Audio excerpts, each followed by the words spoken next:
Hello, YouTube. All right, let's see if we can get Facebook started. We did. Hello, my friends. It's Jill Osborne from the Interstitial Cystitis Network. It is Sunday, September 21st of 2025, and it is time for another live IC support group meeting. You have not seen a lot of me this month because I had horrific tonsillitis. And I tried to do a meeting 2 weeks ago. Huge mistake. Ended up in urgent care. So I really had to take time to try to get my voice back. But now I am 90% better. 2 antibiotics later. 1 trip to urgent care for 5 hours. 1 trip to the emergency room. Very brief because I thought I was having a reaction to a medication. But I made it. We made it. I'm telling you, it's always something. Now I realize that today is a very, very busy day on the internet right now. And I know that, so we will just have to see. Normally when I do these meetings, I do them on Sundays. Hi, Gay. Yes, I'm doing much, much better. Much, much, much, much, much better. Just a little tiny bit of redness. So yes. Normally I do these meetings weekly, but I did take August off just to take a break, and then unfortunately got sick in September. So this is kind of like my first meeting back where I'm actually feeling reasonable. So I want to just thank you for your patience and thank you for your good and kind wishes, because you give me a reason to get up in the morning and do the work that I'm doing, which I love, thank goodness. So we have, normally when I do these meetings, I'll do a little 30-minute intro, and then we'll take your questions.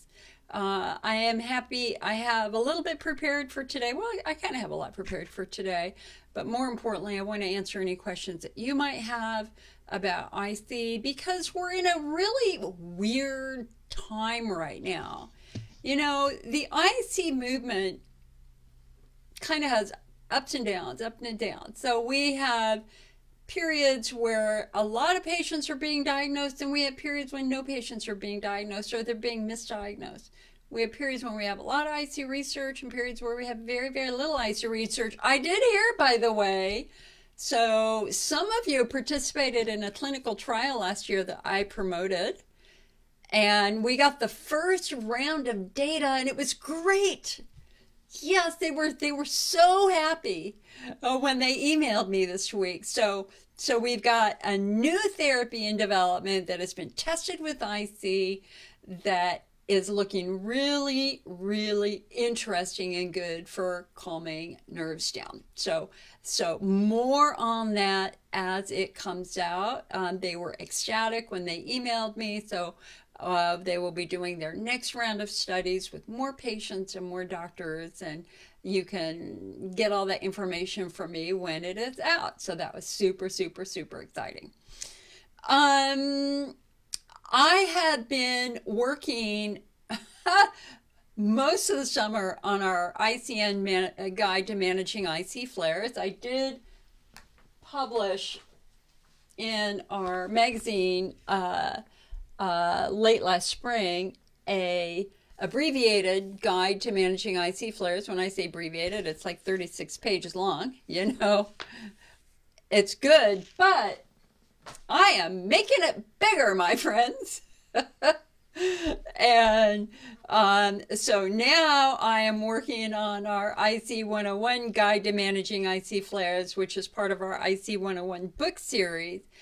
And I'm adding some more flares to it, and I'm adding a lot more articles to it on like how to avoid flares during the holidays, how to drive and not experience a flare, traveling without flares, things like that. I am rewriting right now the how to handle sex-induced flares. That's so interesting because men and women are so incredibly different. The reality is that when you have a pelvic pain disorder, there is, oh, you guys, I really hope YouTube is working. Yikes. You never know with YouTube these days.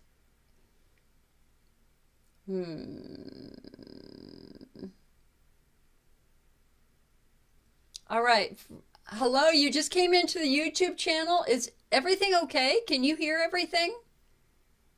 For the person who just came into YouTube? YouTube is just a mess right now when it comes to streaming. So many errors all the time on YouTube. It is getting very, very difficult for us to stream reliably on YouTube every day. Okay, so for whoever just came into YouTube, please tell me, because there was a group of people in and then you just disappeared and I don't know why. Okay, so our sex-induced flare information, when you really kind of dive into it a lot more, as I've been doing, it's so interesting how men and women experience flares, IC flares or pelvic pain flares related to intimacy, because for men, the worst pain is often at the moment that they ejaculate, whereas for women, their flare begins a couple of hours afterwards. The question is, what's driving it? What is driving that flare? And the answer, for the most part, is pelvic floor muscles. But I spent a couple of hours yesterday, and I was going through all my books again because I'm really looking for tips for guys, because I feel like men do not get the attention that they need, and trying to understand what is driving an absolutely agonizing, cutting, stabbing, burning sensation in men with IC who are trying to have sex.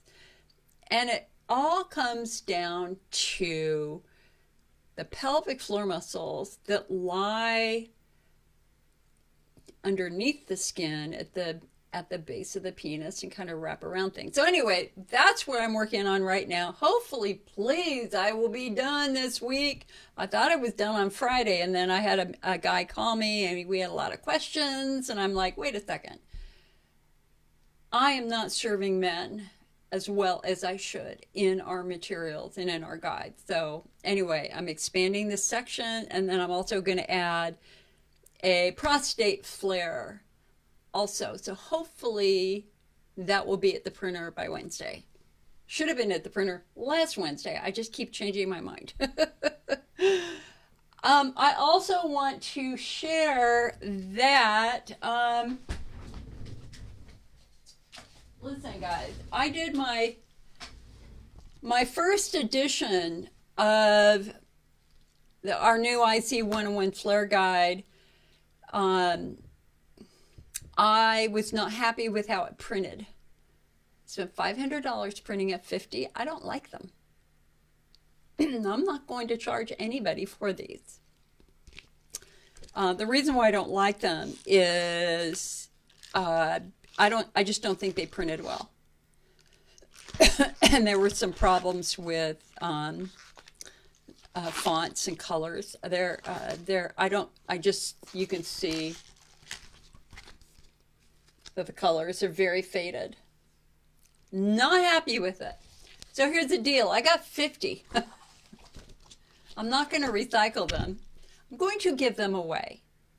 If you don't mind slightly pale font, if you want a copy of a flare guide that we are replacing with completely different fonts and colors, all you need to do is email me, icnetwork@mac.com, your mailing address. I'll just send it to you for free.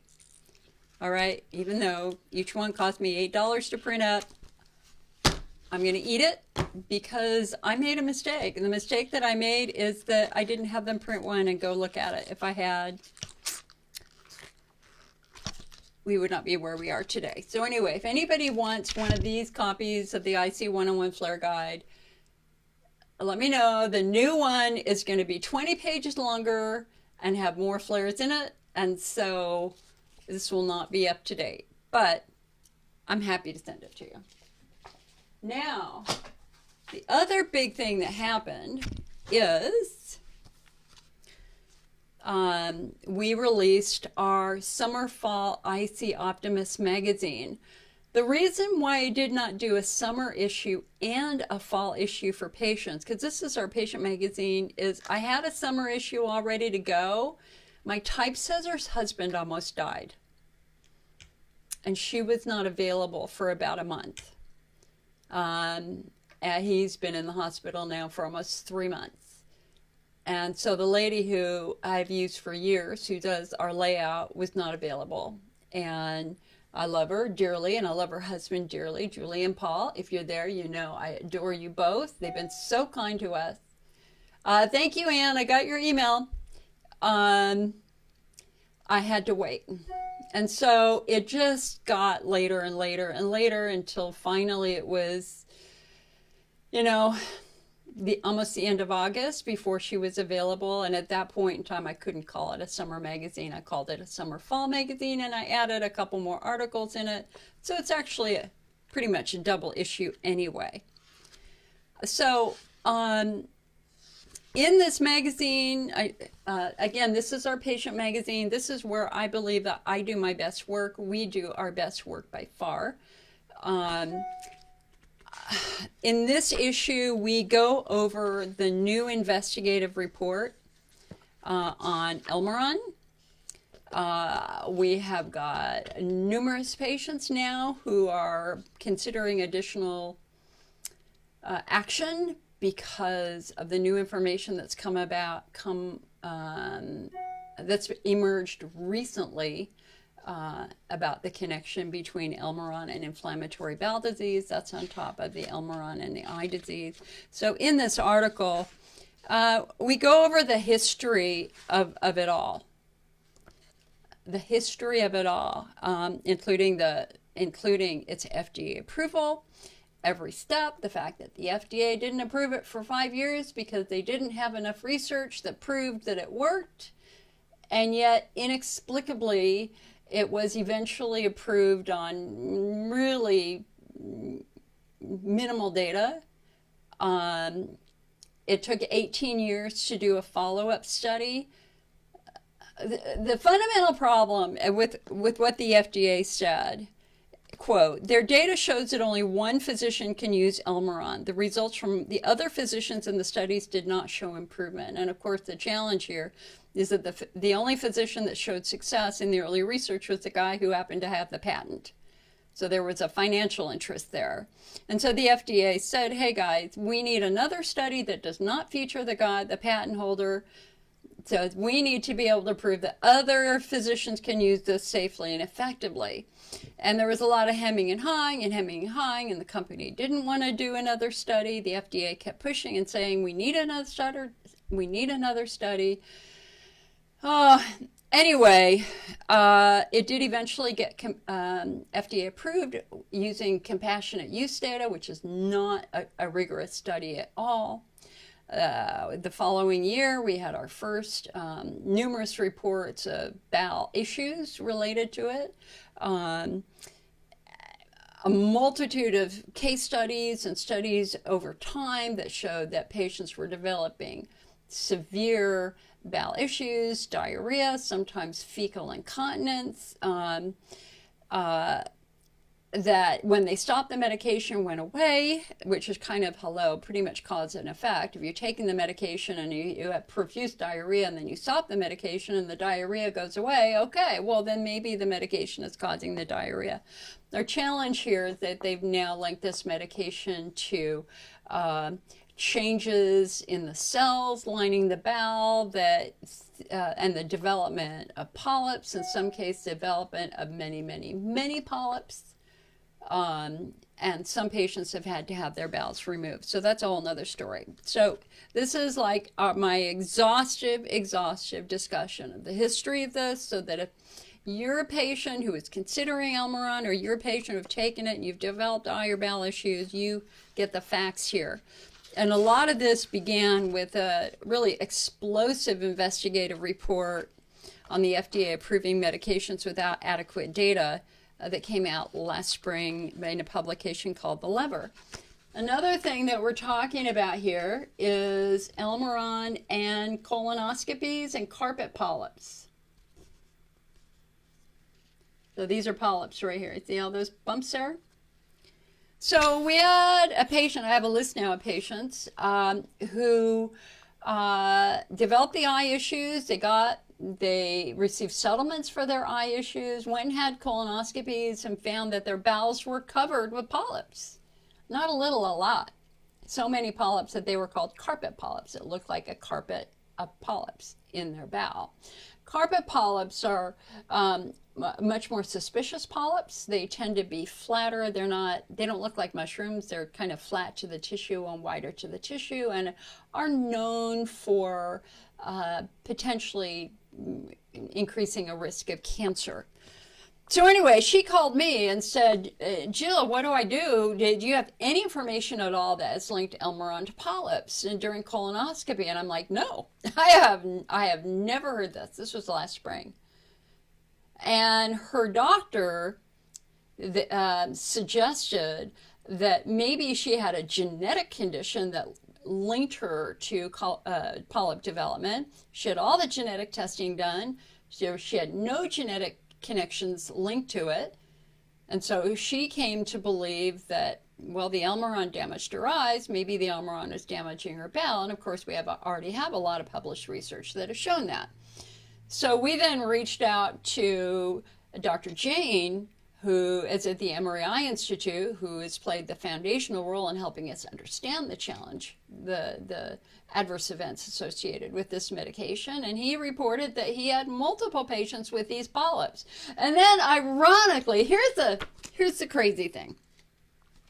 So y'all know last year I had breast cancer. My life stopped in May of 2024. You know, I got diagnosed with breast cancer during my mammogram, and I pretty much don't remember a lot of the year. I mean, massive surgery, terror, you know what I mean. So what I totally forgot in here is like 2 weeks before my mammogram, I had started a patient survey on our website about Elmeron and bowel issues. Totally forgot about it. You know, because I was living in the hell of cancer. And so I found it again like 3 months ago. And I'm like, oh my God, I totally forgot that I had done this. And I went in and I looked at the data, and you know what, guys? I've got patients in our own survey reporting multiple polyps, bowel removal, et cetera, et cetera. Consistently, one patient said roughly every time she has a colonoscopy, she has 20 polyps removed, 25 polyps removed, they grow back. The first patient who called me, she's had 7 colonoscopies in 2 years. They remove polyps. Every time they go back in, the polyps have regrown and more have regrown. Oh, so anyway, I'm going to put this call out to you. If you took medication and if you've had a colonoscopy and they have found that you've had polyps, hello, we need to learn a lot more about this. Anne says, hi, Jill, glad you're doing better. You're doing topical estrogen Monday and Thursday. What if I miss a day? Then just do it the day after that. It's okay. It's not a big deal. You don't have to be anal about using your estrogen cream. Just use it when you use it. Whereas I got a bad infection, have to go to an infectious disease specialist. Yeah, sometimes you do. I've got another patient who's got 2 really weird infections. Also in this magazine, I've got my wonderful obituary about Dr. Jerome Wise, one of my favorite ever IC people. Taught us more about the pelvic floor than anybody else. And I went back and I reprinted a lecture he did with me 26 years ago, when doctors were laughing at him for saying it was muscles. And now, of course, everybody's going, oh my God, it's muscle for 85% of patients. He was right 26 years ago. And when you reread this lecture, it's perfect and spot on for today. He was a legend and a wonderful, wonderful guy. What else do I have in here? Oh, here you go. When rectal pain stops you in your tracks. So we've all had it. There isn't a person out here who has at one point in time hadn't had severe rectal pain. The challenge is some people get pain so severe they cannot move. like for 5 minutes, maybe 10 minutes. This pain that it feels like it's coming from your rectum, and you literally cannot move. You are stuck in place, and it is agonizing. And then it goes away. And it just happens once in a blue moon, but it's fairly consistent. You go to your doctor, and the doctor is like, oh, I don't see anything wrong. They look in your rectum. There's nothing there. Maybe a little hemorrhoid or nothing, but nothing to explain this agonizing pain. Well, that's called proctalgia fugax, and it's actually a very strong muscle spasm. Okay, so there's a great article on that. Also been talking about this new product line called Femetry, which is an option. You know, listen, our goal here is your treatment is driven by your phenotype. There's no doubt about that. We have to try to understand underlying causation to try to find the right treatment for your unique case. One of the things that patients do often out of sheer desperation is they just take everything. Anything they can find, anything on the internet that they can find that somebody recommends, they take it. And if it doesn't work, they take more and more and more. They take greater quantities and then they add more. And some of you have taken $500, $700 worth of supplements a month. And you're not getting better. You're still flaring, which is a clear sign that, hello, we've completely missed your phenotype. We gotta, if you're not responding, don't keep doing it. Take a step back and revisit the diagnosis. And the reason why supplements are so strongly encouraged in classes on IC taught to other doctors is that the supplements do not carry substantial risk of side effects. And generally the protocol is we want you to do the easy stuff that doesn't carry substantial risk before you do the harder medications like Elmeron that are strongly associated with some really severe adverse events. So if there is a chance that a supplement like Peora, which we know calms nerves down, which is just doing exceptionally well for many patients. Also lactoferrin, which is making red inflamed bladders pink and healthy. I just had another patient call who said, yet again, after 3 to 4 months of doing it, her frequency's gone. Her symptoms are virtually gone, and she'd had symptoms for a decade. So it's kind of a two-pronged approach. Number one, you know, we have to understand what your phenotype is first, because we don't want you to waste a lot of money on supplements if you need pelvic floor work. If you need pelvic floor work, that's where you need to put your money. But if we are trying supplements, we got to be smart about it. And if you're doing a supplement that doesn't work, then take a step back. Don't keep paying that money. I mean, you're a blessing, not a blessing, you know, your supplement companies like it when you keep buying their products. I'm just going to say to you right now, ask yourself, are you better? If you're not better, maybe try something else. What I like about the Femetry line of products is that they contain ashwagandha, which is very good at calming systemic stress down. So they're the first supplement that focusing on urinary symptoms that also focuses on stress. We also cover the latest IC research in our magazine. So again, we're talking about our latest magazine.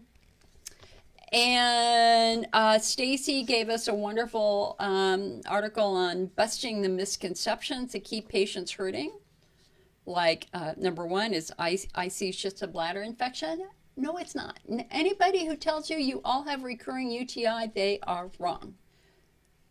The vast majority of IC patients, 85% of IC patients, have a neuromuscular origin for their symptoms. Another myth is ICL on your head. No, it's not. It's a real condition. It's a real injury. It's a real trauma to muscles and or the bladder. Like if you're going through chemotherapy, if you're drinking a lot of Diet Coke, or the patient I was working with about a week ago who had just started drinking a lot of Mountain Dew and her symptoms got a lot worse. Yeah. You know, if you have a sensitive bladder, the last thing we want you to do is pour a strong chemical on it because you're probably going to irritate it. So IC is a real condition, and it's a complex condition. For some of us, it's muscular. For others, it's pelvic floor. And why am I wearing my earbud? Okay. Myth, IC only affects older women. Wrong. Wrong. The youngest IC patient I have worked with is first grade. Worked with a number of children whose mothers have called, whose children need to use their bathroom all the time. And in many cases, it's a physical injury, and in some cases, it might even be some abuse or intense stress. Growing up in the home of an alcoholic can create a tremendous amount of stress. Jane, hold that question. I'm going to come right back to you. You guys hold that question here real quick. You'll never eat your favorite foods again on an IC diet. Wrong. Absolutely wrong. I can eat everything I had to avoid.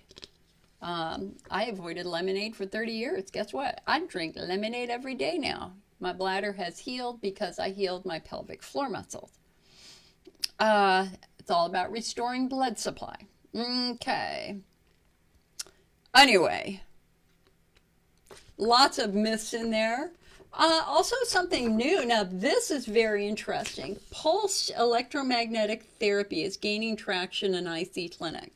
So I had an IC patient who called me, who is a patient of Dr. Ken Peters up at Corewell Health in Royal Oak, Michigan. Ken Peters is one of the top 3 IC doctors in the country. Remind me, I have an update about Robert Evans too.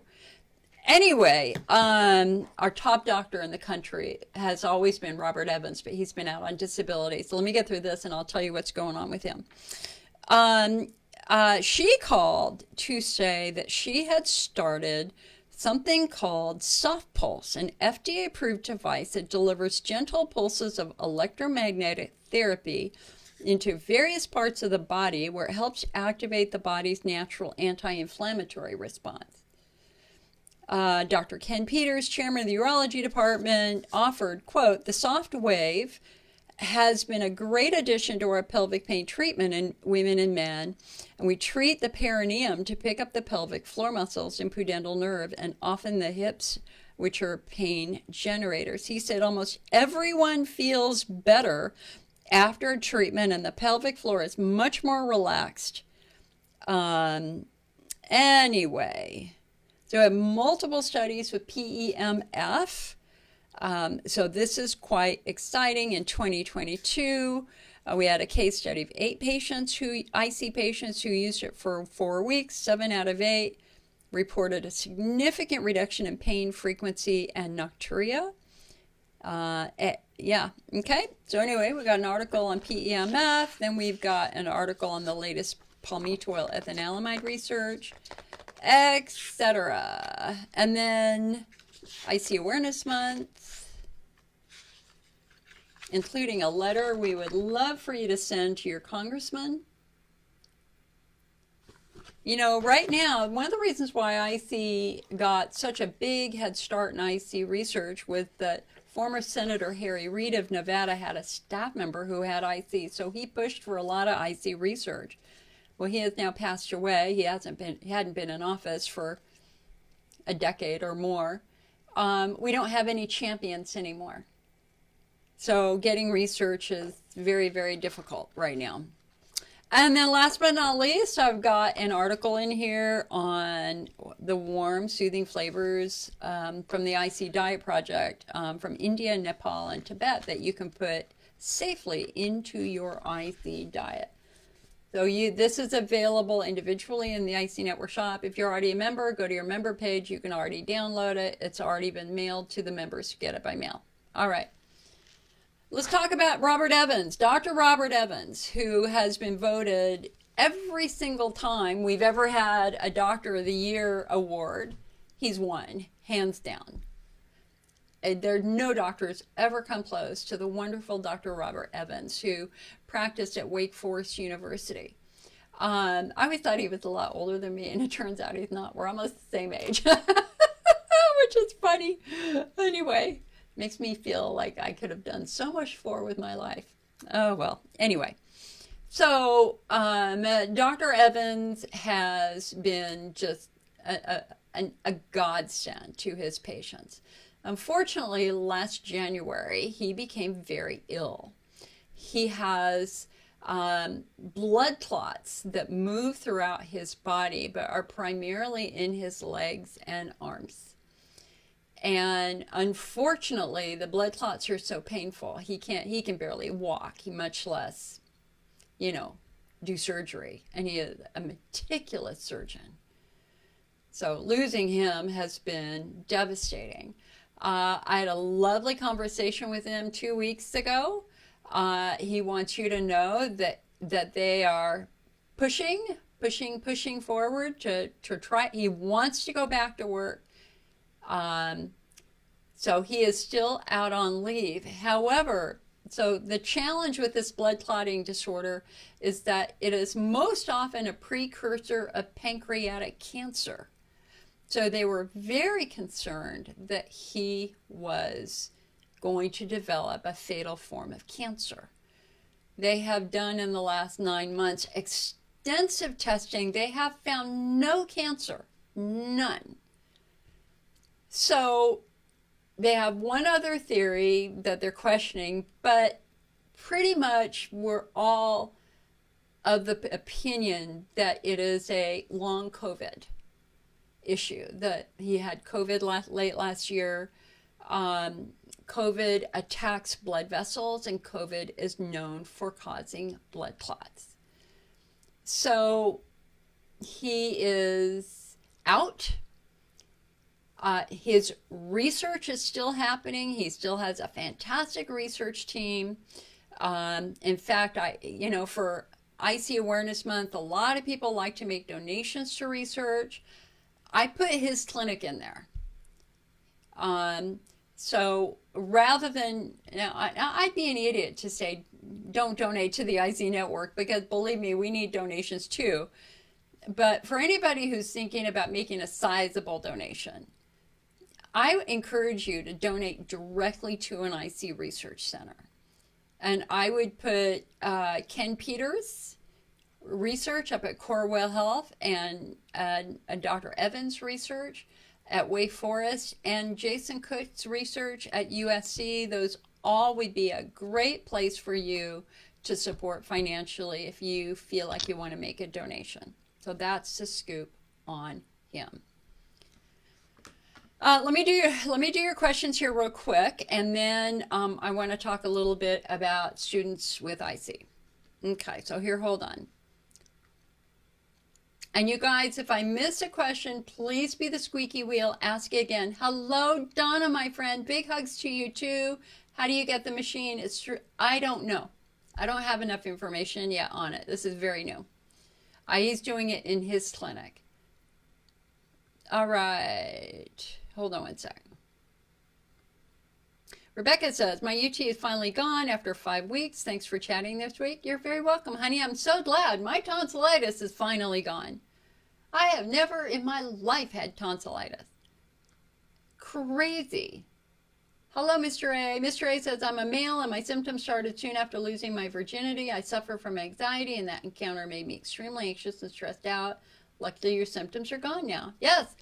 So, Mr. A, like literally, I'm just writing up right now for our new IC 101 flare guide, a whole section on men. And that's actually incredibly common.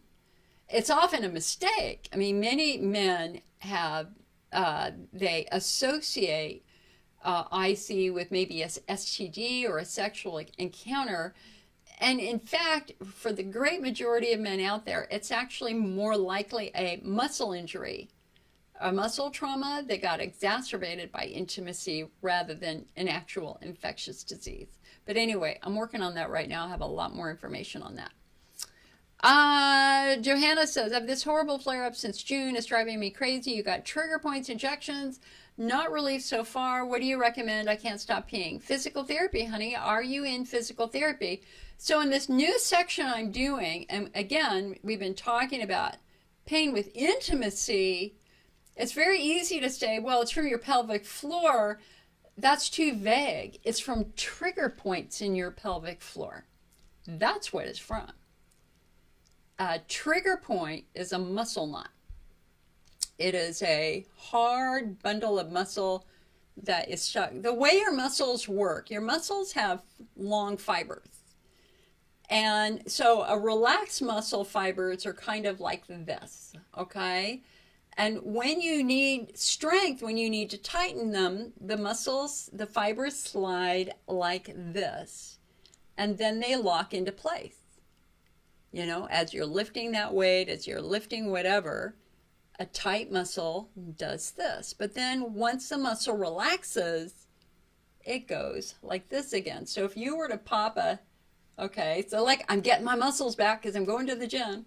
So this right here is an example of a tight muscle. That's a relaxed muscle.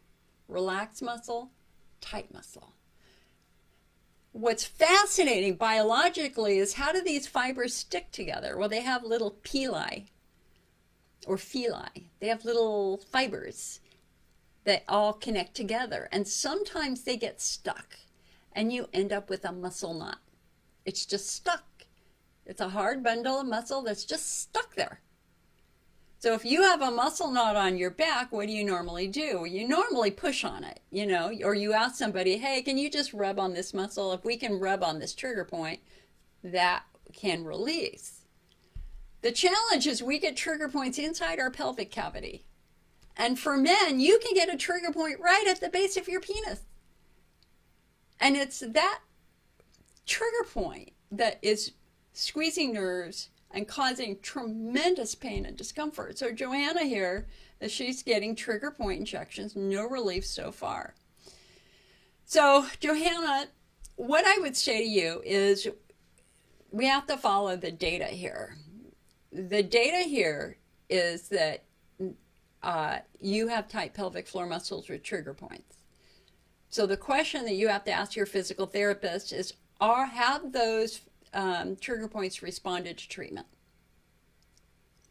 Or are they still there? Everybody doing physical therapy, pelvic floor physical therapy, you have got to ask your therapist after 3 or 4 visits, are my muscles responding or are they always locking back down into tension? If your muscles are always locking back down into tension, we have to figure out why. Because tight muscles take a terrible toll on the pelvis. Because these tight pelvic floor muscles, which are basically a basket of muscles, it's kind of a woven basket of muscles that go from side to side, front to back, low to high. When they get tight, what do? They start squeezing things. They can squeeze your urethra and make it difficult to pee. They can squeeze your rectum, making it difficult for you to have a bowel movement. They can squeeze a nerve. You ever have sciatica? Well, sciatica is a perfect example of a pelvic floor muscle squeezing a nerve. So we have to try to understand why your muscles are continuing to be tight. For me, mine are always tight on the left side. Why? Because my SI joint is unstable. My SI joint, which is a firm joint that connects the sacrum to the hip, is not supposed to move a lot. Mine is very, very flexible and it moves all the time when it's not supposed to. It's an old injury. So my pelvic floor muscles lock down tight to try to stabilize that joint. And so oftentimes what we see in patients whose muscles stay very, very tight is we're going to find a hip problem, we're going to find an SI problem, we're going to find a tailbone problem, a knee problem if you're limping, or it could be that you've got one leg longer than the other. You have got one leg longer, which means your pelvis is tilted to one side, which is going to tweak your pelvic floor.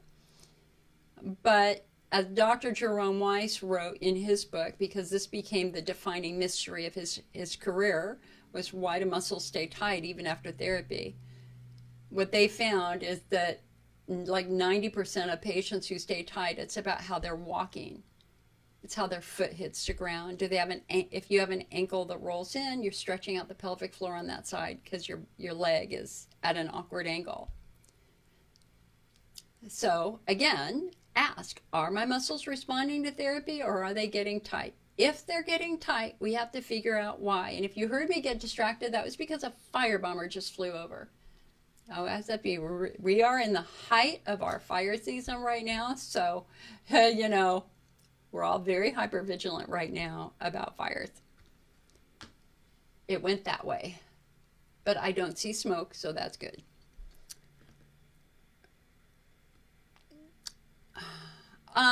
Johanna, if you want to give me a phone call, I'd love to talk to you this week. I'd love to try to kind of learn a little bit more about this flare, because there are other things that can trigger flares too. There goes another one. Oh, they're sending out the full rota of planes. Ugh. Okay. Pamela says, you stopped the medicine. You had both eyes operated on cataracts. You're 66 years old. Your eyes got worse. You just had your mammogram. First time, said it was fine. Hey, congratulations. Now you're going to a new doctor for your IC, for your bladder, your vulvodynia. The new doctor wants you to use the E string. I am closed up to insert. Okay, so that's important, Pamela. If your muscles are so tight that they can't get anything inside of your vagina, there goes another one. Dang it. You know what? Hold on. You guys, listen. I've run for my life from 3 fires. Give me a quick moment. I just have to look real quick. Hold on. I'll be right back. I just got to get my iPad.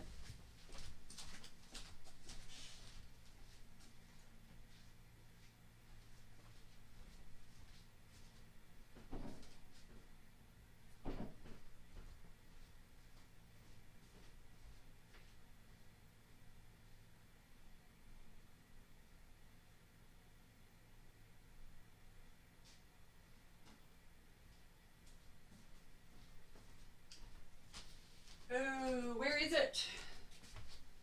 Where is it?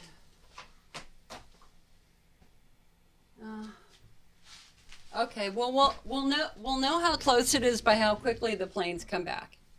So if I hear planes in 10 minutes, then we're gonna have to do a little bit more research on a fire. Sorry about that, but that's life right now. Okay.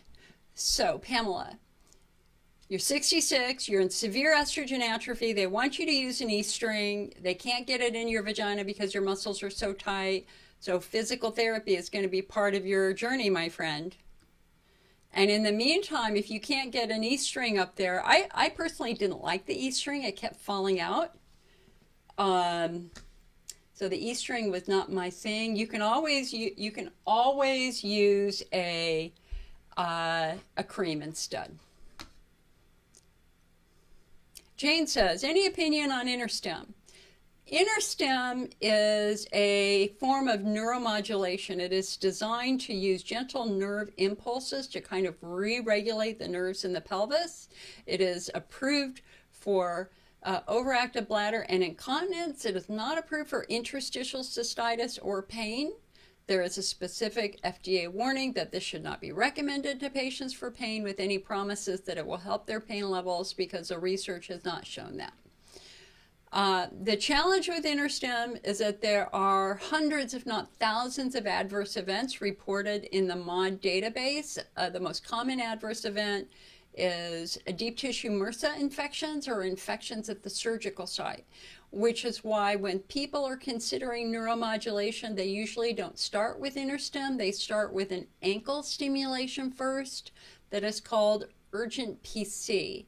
With the ankle stim, it's just a TENS unit and an acupuncture needle above the ankle at the SP6 acupuncture point, which is the same nerve that InterStim targets.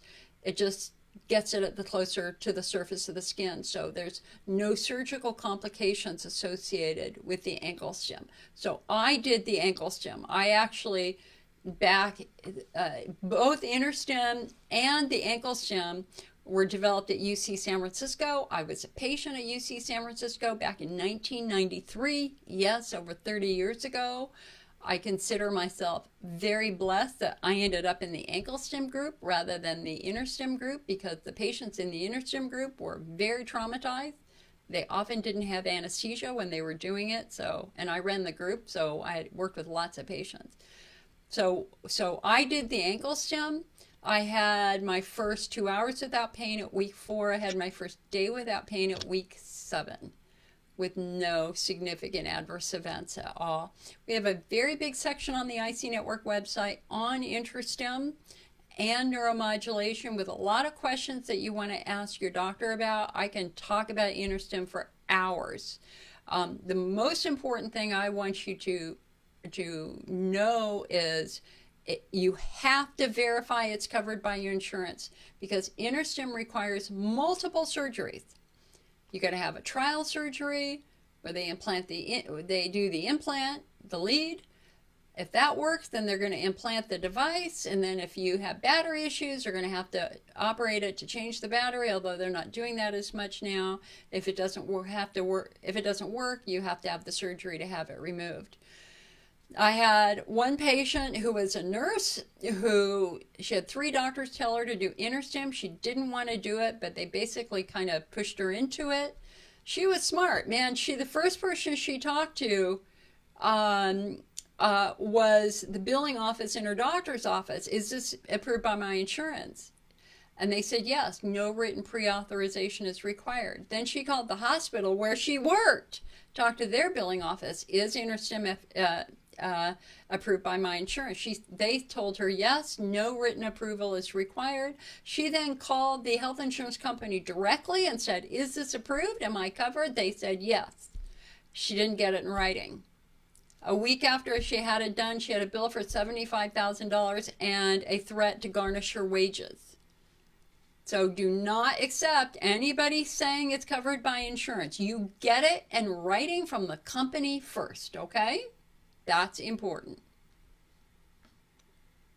Anne says ashwagandha can drop blood pressure if you're already taking meds. Okay, thank you for sharing that. Pamela said, my doctor told me IC can affect anywhere from 2 years old to 90 years old, men and women. Absolutely, because injuries can happen to anybody at any age, and pretty much IC is injury more than a disease.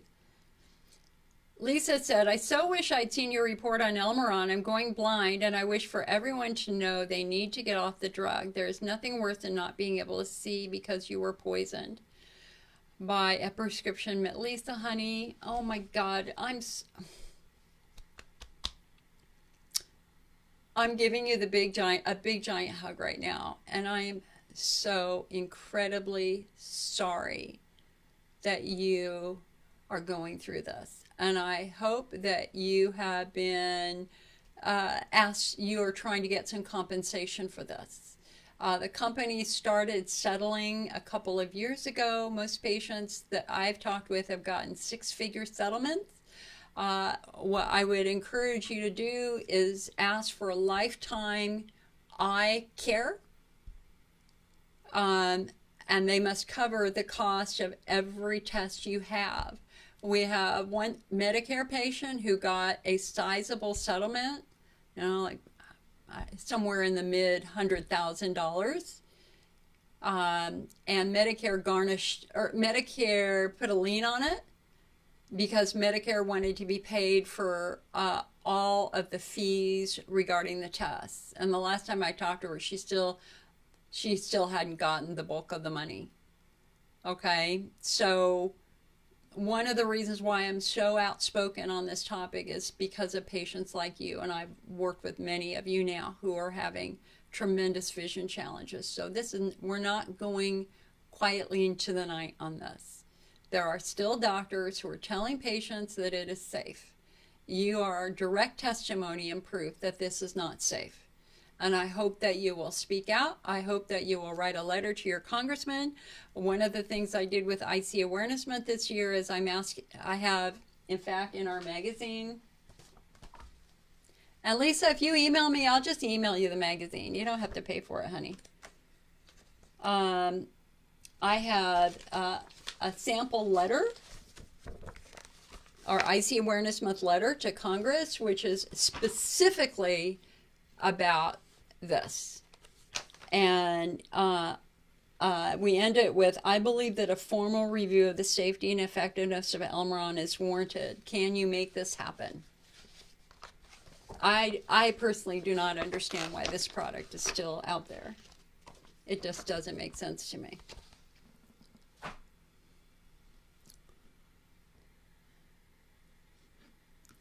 Pamela said you were told to go to Robert Evans. You're in Kentucky. Michigan is too far to go. Well, it's a little bit harder now because Dr. Evans is not seeing patients. Lisa said, is there anybody out there trying to find a cure to find this awful blindness women and men are having? The big drug companies should be financing this. I'm in a state of panic and shock. You're right. They should be. And that's really one of the big questions, is who's monitoring the safety data? Like, whose responsibility is it to monitor the FAERS database, which is the FDA database where adverse events are reported to the federal government? Yeah, the adverse events are reported. There are like 5,000 reports on Elmeron, or high 4,000. 3,000 of those are eye issues, and the rest mostly are bowel issues. It's like, okay, whose responsibility is it to analyze that data and act on that data? I don't know. Do you know? At some point in time, somebody needs to have hard discussions about, okay. Our study of 2,000 patients who participated in our survey, 54% reported retinal changes. More than half. This is not a little thing. This is a big thing. Now, our research could not rule out genetics. So it was the first clinical study that looked at percentages was done by an eye doctor at Kaiser Permanente here in Northern California. They went back and they surveyed IC patients who were currently using it, not patients who had gotten off of it. This was the first study they did. 20% had eye damage or eye symptoms. This is not a little adverse event that affects 1% of patients. If 1 out of 5 patients have the risk of developing blindness, this is not little, this is big. And if it's higher than that, it's pathetic at this point in time that more action discussions about adverse events have not happened yet. I think we have to fight for you. Can you tell I'm annoyed? And I'm annoyed because I'm the one that's listening to patients crying about it. And the thing is that if this wouldn't have happened if the FDA hadn't approved it on marginal data. If the FDA had stood their ground and said, you need to give us a better study showing this is safe and effective, instead of throwing it out to the world for 18 years. Would we have saved eyesight? Yes, we would have. In my opinion, I believe that we would have. So it was approved in 96. The follow-up study that the FDA asked for was done 18 years later. It came out in 2015. It was led by Curtis Nichol, the top IC researcher in Canada, one of the top IC researchers in the world. It did not work. He thought it would be pulled from the market the next day. They had multiple doctors testing it. It did not work for anybody. And that was the FDA's original concern. It's like the only doctor that appears to show success is the guy who had the patent.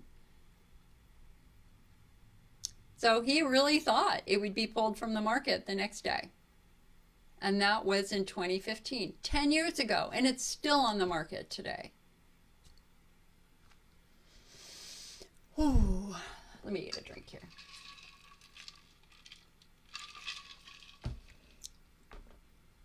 Do I have any thoughts on taking Gemtesa? I see some side effects, can make you hold urine and susceptible to UTIs. It's supposed to help relax the bladder. I have samples and my doctors want me to try it because my muscles are very tight.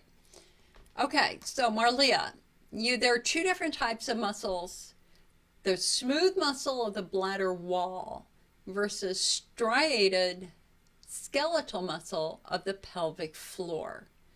So skeletal muscle is muscle that helps you move your body. Smooth muscle is the muscle associated with organs, like the bladder wall. So if you're having pelvic floor spasms, and we need to relax the pelvic floor, you have to use a skeletal muscle relaxant like baclofen or Valium or Flexeril. If you're having bladder spasms from the smooth muscle of the bladder wall, then you have to use a smooth muscle relaxant. And so I think, let me just look it up real quick.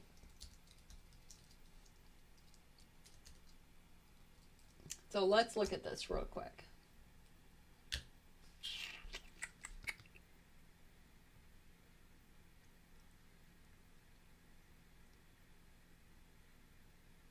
Okay, so it is a smooth muscle relaxant.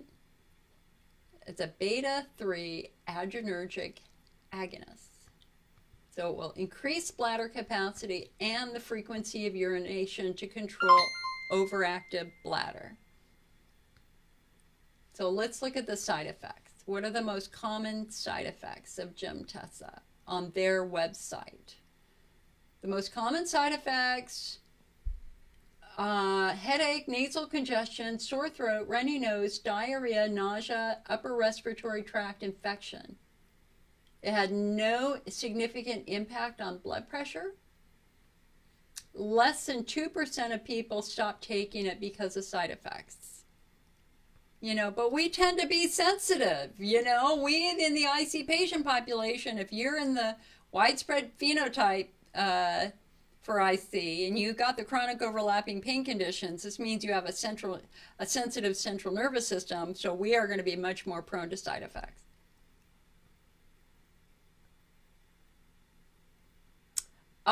Another issue is an allergic reaction with swelling of the lips, face, tongue, or throat, difficulty breathing, headache, UTI, yeah. So you won't know it until you try it. I mean, in the end, Marliette, medications like this are all about managing symptoms. They're not going to fix the underlying problem.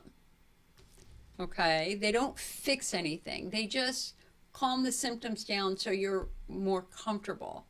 And there's nothing wrong with that. If you're suffering with severe frequency, doing something that will calm that down makes sense. But I would challenge you to go one step past that and say to your doctor, okay, I'm not just interested in managing symptoms. I want to understand what's making this happen in the first place. What's the underlying cause? Because if we can fix the underlying cause, maybe you wouldn't have the symptoms in the first place.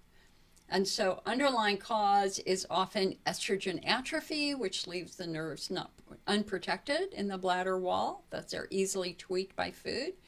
But the most common underlying cause, again, is probably going to be tight dysfunctional muscle. Mary says, what is the FAERS? That's a federal database for adverse events for medications. Thank you, Anne. Anne says she loves my hair. My hair, you know, I'm rebelling against cancer because I thought I was going to have to shave my hair. Shave my head, and then you would have had a bald chill talking to you with very short hair. And once in a blue, you know, when I was younger, my hair was very short. But I didn't have to have chemo. But now I am reclaiming my hair, and I'm growing it as long as I can. It's the longest it's ever been. So I don't know when I'm going to cut it. It is a psychological comfort for me now. Mary says, what is E-string? E-string is like a small little donut that is embedded with medication, and you put it up in your vagina and it delivers that medication on a time release. So it's like about this big. It's kind of a hard little round thing It didn't work for me. It just popped right out. So I use estrogen cream instead. Julie said, I had InterStim. It kind of helped at first, but then not so much. You feel nerves a bit damaged years later for me after it was removed. At the same time, you had your bladder removed after 25 years of IC. Girl, how are you doing now? Tell me how you're doing now. We would love to know. Rosalie said, you have Hunter's lesions, been suffering with intermittent urgency and pain through the pelvic floor. Tried everything. Scope coming up to check the bladder wall, do fulguration if necessary. Last one helped only a week. So Rosalie, lactoferrin. Have you tried the lactoferrin yet? So last year, is a little over a year ago, we had a study that showed that lactoferrin actually healed Hunter's lesions in many patients. Lactoferrin is a protein found in colostrum. Our body makes lactoferrin. It is a front line of defense for our own immune system. So we have our own lactoferrin right now in our tears and our vaginal fluid. It acts by preventing pathogens from growing by using iron. So it's very interesting. It is just a critical part of colostrum, which is the food the most important food that a baby gets after it's born. It's because it's designed to help build the baby's immune system. As we get older, our lactoferrin levels drop. So we have a lot of research now with lactoferrin in adult diseases. So 3 years ago, we had a study that showed that lactoferrin helped stop recurring bladder infections, because there are some people who do get recurring bladder infections.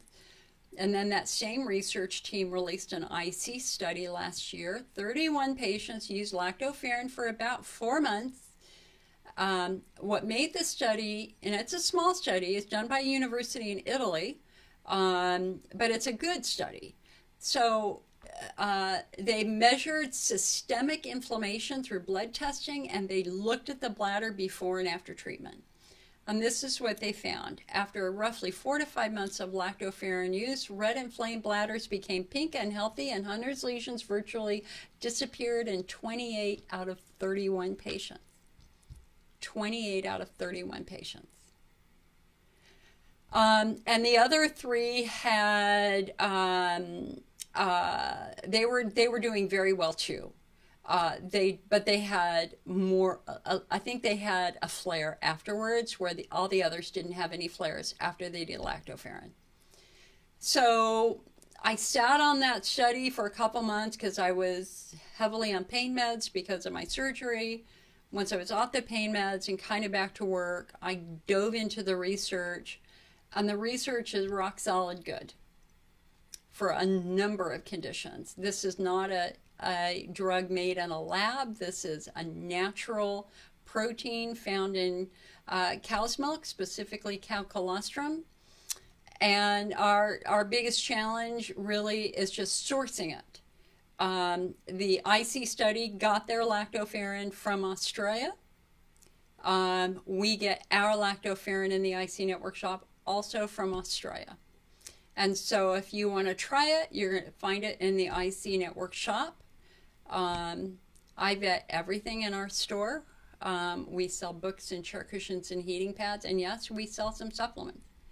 And that's a whole nother story. Anyway, so if you want, so it's kind of a situation. I mean, here's the reality for a Hunter's lesion patient is we just don't have a lot of therapies for you. They're going to cauterize it. They might inject it with a steroid, maybe hyperbaric oxygen. That's pretty much it. And so this is kind of what do you have to lose kind of moment, in my opinion. It's like, okay, if you've done all those and they have not helped, and lactoferrin has an outstanding safety profile, with at least one really good study with IC, it's like, is it worth a shot? Maybe. I have an article on the front page of the IC Network website, icnetwork.org, with a blog that talks very specifically about the lactoferrin research with links to the research studies, so you can go look at the research studies yourself. Joanna says, how do you get in contact with me? Our phone number is right on the top of our website. Just go to icnetwork.org. We have an 800 number.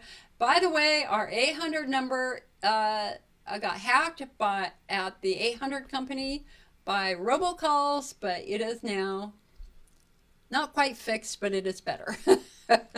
Nothing we did, and there's no danger to it. It's just there were so many robocallers calling the 800 line that people weren't getting through. And so I had some steamy conversations with Ring Central, lots of tech support, and finally I personally wrote the CEO of the company twice, and that's what worked in the end.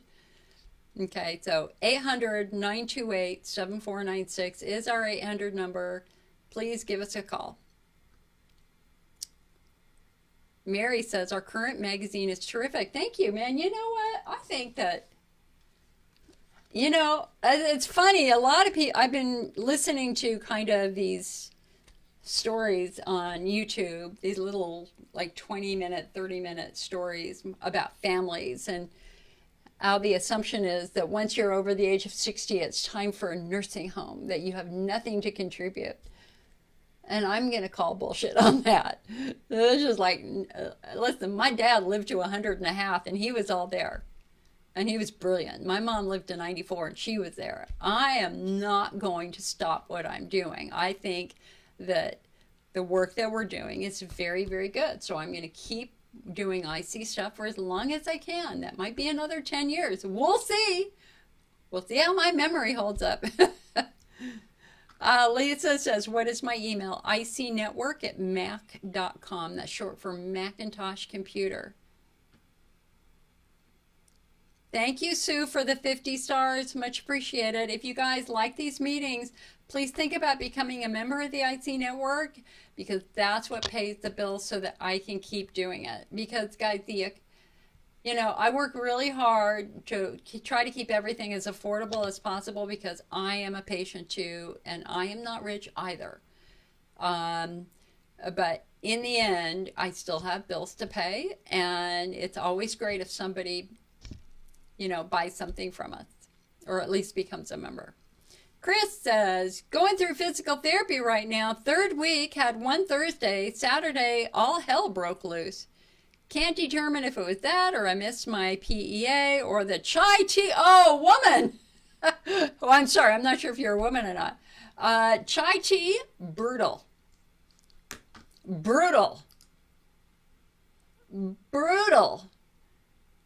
Because chai tea, number one, it can be green tea or black tea, but it is highly acidic. It's got a lot of caffeine in it, and it's got pepper in it and spice in it. There is no doubt in my mind you are having a chai tea induced flare, my friend. Now, Chris also said she did the lactoferrin and it gave her an upset stomach. That is definitely possible. Doesn't happen often, but it does happen to some patients, and that's where you try taking it, reduce the dose, take it with food, and just give it a shot. And if it doesn't work for you, it doesn't work for you. That's okay. There are other things we can do too. But girl, if you're a woman, I can't tell. Chai tea, I used to love chai tea. Oh, it's a perfect after dinner drink. Brutal on a vulnerable bladder wall. And the fact that you reacted to chai tea the way you did tells me that, maybe you're an estrogen atrophy patient. I can't tell how old you are, but remember, how does the bladder defend itself? The bladder defends itself with a really thick coating of mucus. Think about what the bladder does. Its job is to hold toxic waste. Urine is toxic waste. Urine contains ammonia and urea and all sorts of really harmful things. Plus, God forbid you be a smoker. It's got carcinogens in there. It's got byproducts from any meds you're taking, and of course, foods that you're taking. So how can the bladder hold ammonia for hours at a time? Well, your bladder is like your mouth. It's a hollow organ that's wet and slippery on the inside. And that wetness, that mucus, is a barrier. It's hydrophobic. It pushes urine away from the skin. and it's thick and robust. We call it the gag layer, the glycosaminoglycan layer of the bladder wall. Unfortunately, it is also estrogen dependent.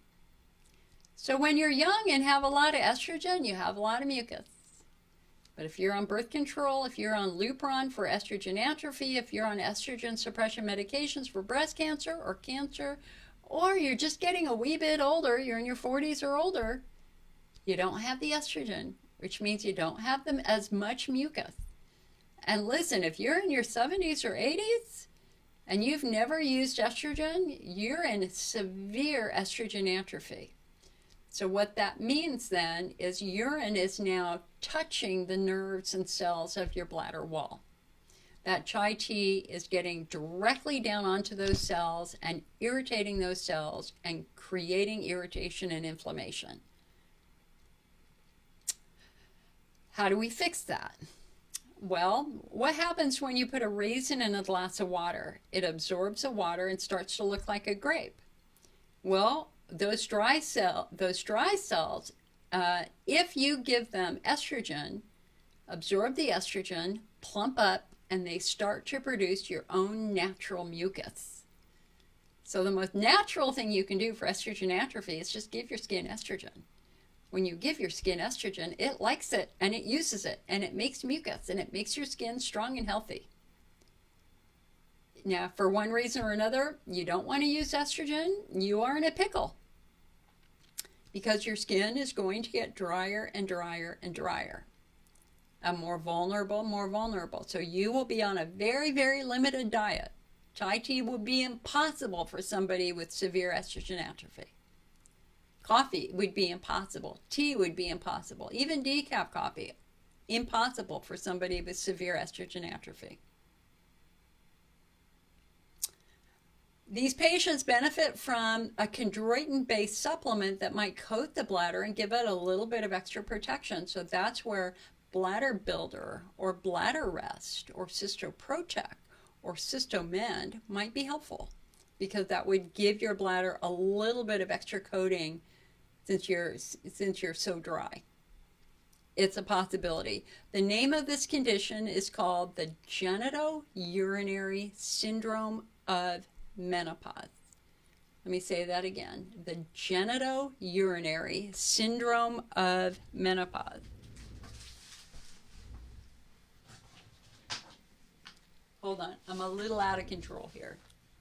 I did just wash my hair an hour before I started this, so it's kind of dry and flying away right now. It looks dry, but it's not. Okay. Whew. Let me get a drink.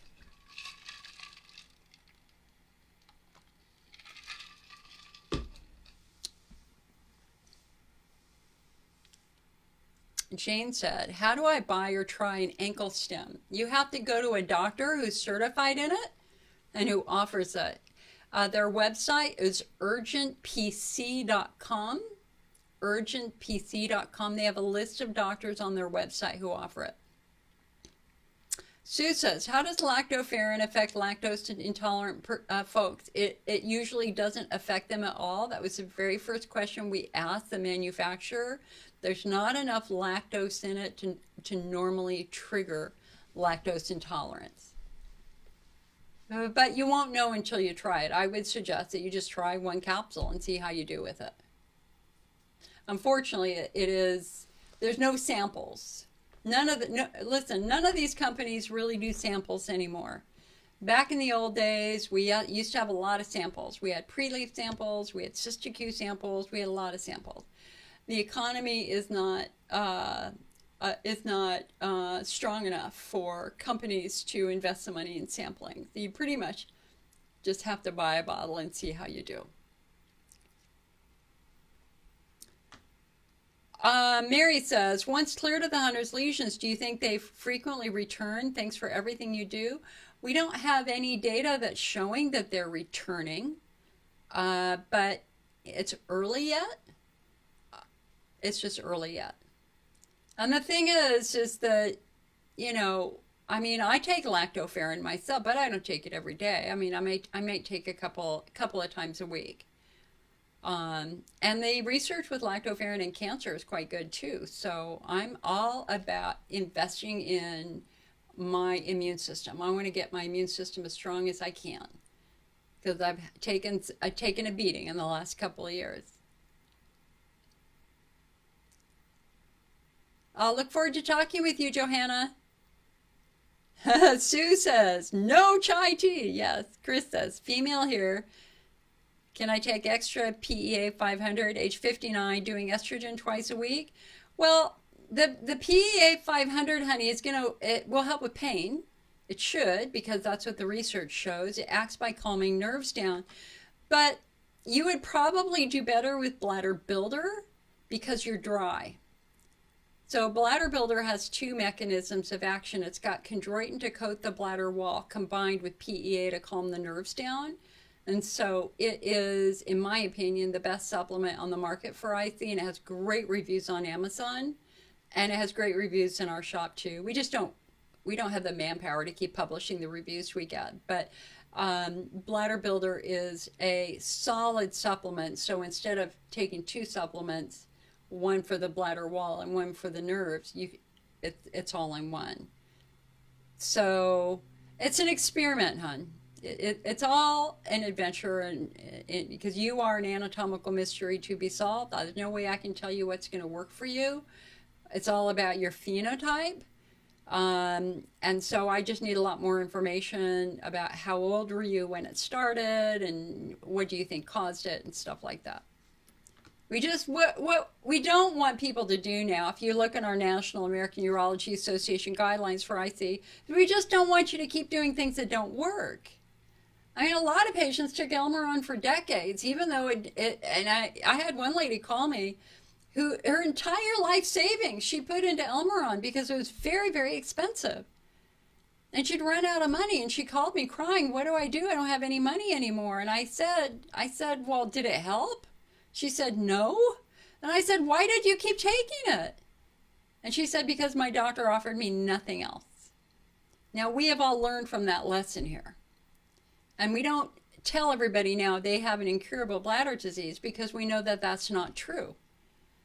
Today, IC is considered a pelvic pain syndrome for which there are many potential triggers. I mean, if you were to come to one of my IC support group meetings back when we had in-person meetings, you would have been struck by how different we are.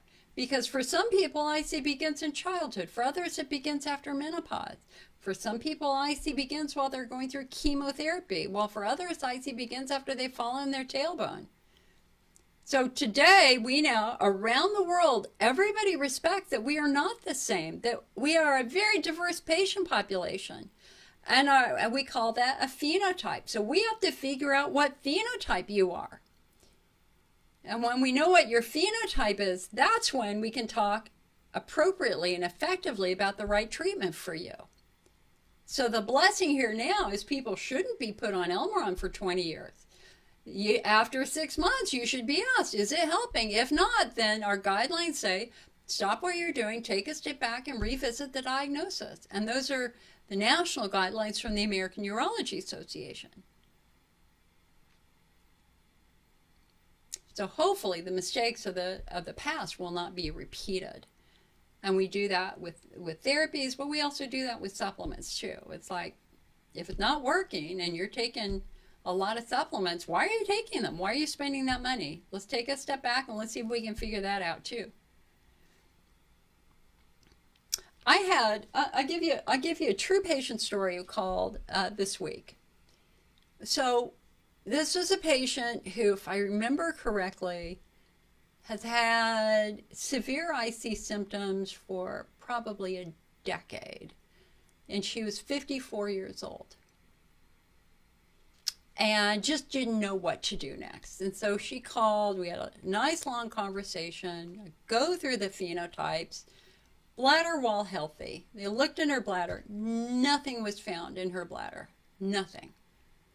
And she's like, well, I'm doing bladder treatments. And I'm like, but they looked in your bladder and it's fine, right? And she said, yeah. And I'm like, then why are you doing a bladder treatment if your bladder looks completely normal? And she's like, oh, didn't think about it that way. And then, we got into the pelvic floor phenotype. 85% of IC patients pelvic floor. And she goes, yeah, I tried that. It was so painful. I just stopped. She went 3 times. She couldn't do it. Way too painful. I walked away. And I'm like, wait a second. Wait. Hold on. So they touched your muscles and it hurt. She said, yeah, it was terrible. And that's why I won't do it. And I'm like, but what does that tell us? What that tells us is that the pain is coming from your muscles. And she's like, oh, didn't think of it like that. And I always say we have to follow the data here. So she went to physical therapy. Her muscles were brutally tight. Physical therapy was so painful, she just gave up on it after a couple of appointments. And I was like, oh, why? Why did you do that? We call pain at your first pelvic floor assessment your hallelujah moment. If they can touch a muscle and trigger pain, oh my God, that's exciting because they found it. And your immediate question is, what are you touching? Because that's it. And she just didn't get it. She didn't understand that them finding pain with physical therapy was good because they found it. The physical therapist was not trained properly and was way too aggressive. And so I connected her up with a properly certified pelvic floor physical therapist. And your job as the patient is to say, okay, that hurts. Back off. Now, I'm going to say for me, and I said this to her, I said, listen, I personally never found the active physical therapy painful. I'm a giggler. If it's weird, I giggle. I just giggle. Don't ask me why, I do. I didn't feel it until I put my clothes on and I walked out to my car. And that's when I went, oh, we have been working with these muscles. And the act of sitting in my car was when it hurt. Okay? But that told me that we were doing exactly the right thing. And it was my job then to go back to my physical therapist and say, okay, this is what happened. Yeah, it did hurt afterwards. And let's just adjust accordingly. And it took like 4 visits for the pain to stop walking out to my car. So,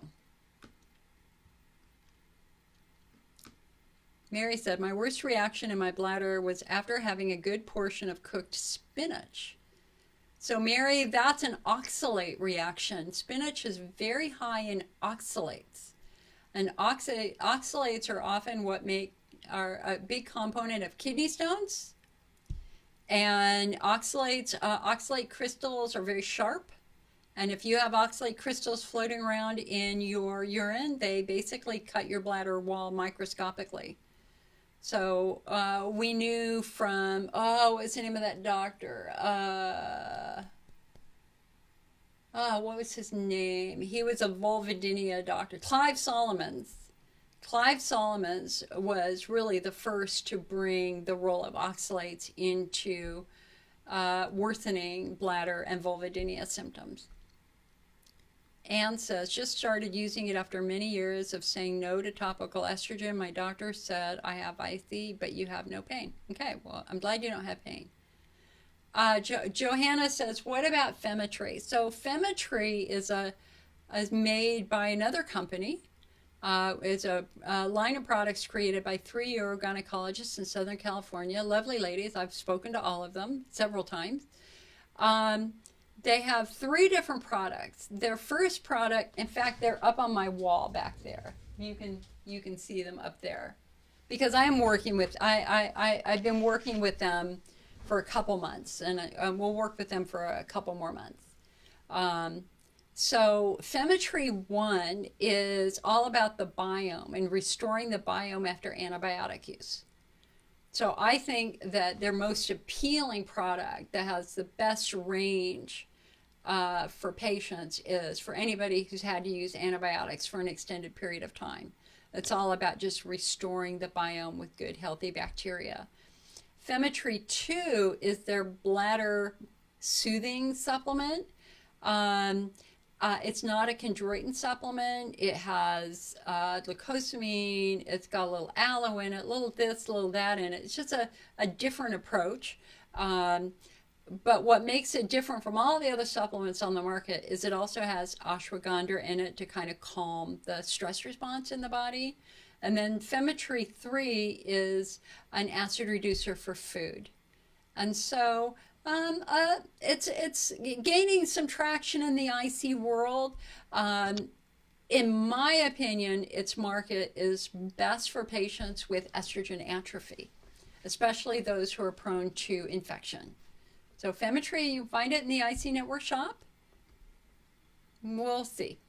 Chris says, did you just say Bladder Builder has a nerve component to it? Yes, Bladder Builder has chondroitin for the bladder wall, quercetin for the antihistaminic effect. It's got a few beneficial probiotics in it, but most importantly, it has PEA in it to calm the nerves down. And that's why Bladder Builder is, in my opinion, the best supplement on the market for anybody with bladder wall integrity issues and pain. Chris says, so you wouldn't need the PEA 500 if you took the Bladder Builder. You would use less of it. You wouldn't need as much of it. You can always do an extra PEA while you're taking the Bladder Builder if you want, but you might not need to do that. Hello, MJ. MJ says, I am only 19 and I'm struggling to get treatment. I did get Hyprex, but it's only a 6-month treatment, and I'm trying to find people that can give me advice to help me prevent flares. Well, MJ, guess what, my friend? We have a IC 101 masterclass on YouTube and on our website. And we're just putting up the flare episodes now. And so if you go to our YouTube channel, which is youtube.com/ICNJill, or you just go to our website, icnetwork.org, at the top of the page, it says IC 101 Masterclass. Go watch those videos. It's a perfect place to start. And we have a flare guide that we've been working on all summer. I'm the person who wrote the very, very first flare guide ever for IC. And now we have been updating it massively. This was our first edition of the new flare guide, and we had a printing error. The printing error was related to color. And so we are redoing it. I'm not happy with the print quality of this one. So I got 50 of these print runs that I'm just giving away, my dear. I will be happy to send this to you for free. So if you email me, icnetwork@mac.com, with your mailing address, I will mail it to you, and you can just have it on the house. This is the first time this has ever happened. So we have the bladder wall flare, the pelvic floor flare, the neuralgia flare, the stress flare, the menstrual flare, etc. Once I get rid of these, they're gone. The new one is about 15 pages longer because I had to fix the printing error. And we're adding new sections to it. All right. So you can have a bladder wall flare, and that bladder wall flare can happen from, well, okay, let me just take a step back. Not every IC patient is the same, okay? My symptoms started when I was 13. I got you beat by a couple of years there. I was told back then that I had a bad bladder infection. And so they gave me antibiotics for years. Didn't work. And then I was eventually diagnosed with interstitial cystitis. They gave me bladder treatments. They didn't work. Because Today, we no longer consider IC a bladder disease. We consider it a pelvic pain syndrome for which there are many potential causes. And in my case, what healed me was physical therapy, because my symptoms started after I broke my tailbone when I was 13 years old. And back then, when I was diagnosed, they said, gee, you have a really narrow urethra. And I did. It was like trying to pee through a needle. My urethra was so freaking tight. And so they used to force it open. We call it a urethral dilation. But nobody ever asked, gee, why is your urethra so tight? Oh, because my pelvic floor muscles were very, very tight. So today, we now recognize 85% of IC patients, that's 85% of IC patients, have a muscle problem rather than a bladder wall problem. That the muscles are driving all of the symptoms of frequency, urgency, pressure, pain, but the bladder is actually normal. My bladder always looked normal. Still looks normal today. Okay, so objective number one for you is to try to figure out what your phenotype is. And that IC 101 class will help you. Episode 4 talks about that. And you're welcome to give me a phone call this week. I work with patients every day. I can try to help you help phenotype you over the phone. Do it all the time. Okay. So just as there are very different patients, there are very different types of flares. And they depend upon your phenotype. So to give you an example, we had an 18-year-old who suddenly developed IC symptoms. She had severe frequency urgency pain. She was diagnosed with IC. She was diagnosed with UTI. She was diagnosed with vulvodynia. And the doctors did to her what they did to me. It's like, well, we really don't quite understand this, but yes, you're in a lot of pain, and yes, we're going to try all these bladder treatments. That didn't work. And finally, somebody said, hey, you didn't by chance start birth control, did you? And it turned out she had. That 2 weeks before her symptoms started, she had just started a very strong birth control. And that birth control put her into an artificial menopause, which changed her bladder wall and made her bladder wall more vulnerable. So when she got off the birth control, it took 6 weeks, all her symptoms went away. So for some women, the bladder wall gets compromised by estrogen levels or the lack of estrogen. But I'm going to say, and we have I can't even find the article. It was a great article from a doctor who was talking about what are the most common causes based on age. And he said for the typical teenager who develops symptoms, and as well as somebody in the early 20s, the very, very first thing we have to look for is injury or trauma. So another true case was a guy who was 22 years old, suddenly developed symptoms, was pretty much stuck in bed, had to drop out of college. His symptoms were off the chart, really severe. And they were giving him a bunch of prostate treatments because he was a guy, nothing was working, bladder treatments, been 3 years, pretty much homebound, bedbound. Calls me, and his mom called me first and said, can you please help us? My son is really struggling. I'm like, sure, can I talk to him? And I said to him, I said, so what do you think caused it? He goes, I know exactly what caused it. I fell off a ski lift. He fell off a ski lift, and that night he had severe frequency urgency because he injured his pelvic floor. So his next stop was a pelvic floor physical therapist to get his muscles healthy. And we work with professional football players who have the exact same thing, bike riders who have exactly the same thing, horseback riders who have exactly the same thing, football players, ballerinas. Pelvic trauma is real. So we see a lot of pelvic trauma in patients who are teenagers who develop symptoms, and a lot of tailbone injuries. God forbid you were a cheerleader doing flying splits, or a gymnast, or an ice skater. Anything that involved pelvic trauma. So you're welcome to give me a phone call. And if you email me, icnetwork@mac.com, anybody out there, I'm happy to send you one of my bad print jobs. I mean, it's very readable. It's just the headings don't, it's very, very readable. Just the headings are pale. I'm just annoyed with myself that I didn't get a proper proof before I spent $500 doing it.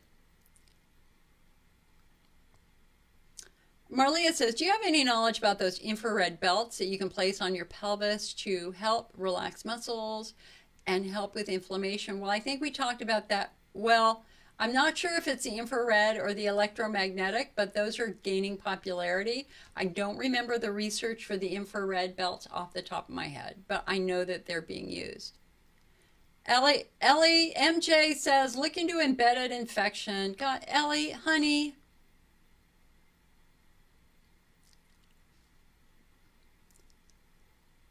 Ellie, woman, you can't keep coming in here and telling everybody they have embedded infection. It's not true. There isn't any research that has supported that.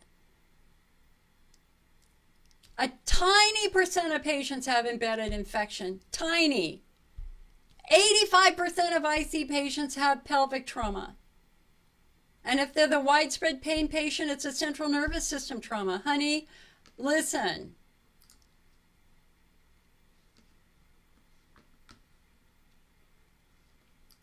I'm sorry, you're gone. This has been going on too long. This is annoying. I have tried over and over and over. We have been dealing with the embedded infection people for 25 years. The challenge that we have is that they come into every group, they tell everybody they have an embedded infection, despite the fact that the most rigorous testing done at the National Institutes of Health has found nothing. What they have found consistently, more recently, is damage from the antibiotics these people are suggesting, specifically the development of lactobacillus iners infection used after long-term antibiotic use. So I'm sorry, I cannot accept that anymore. That is abuse.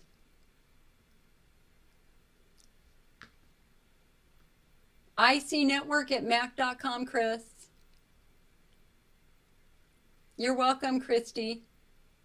MJ, listen, honey. Watch the master class.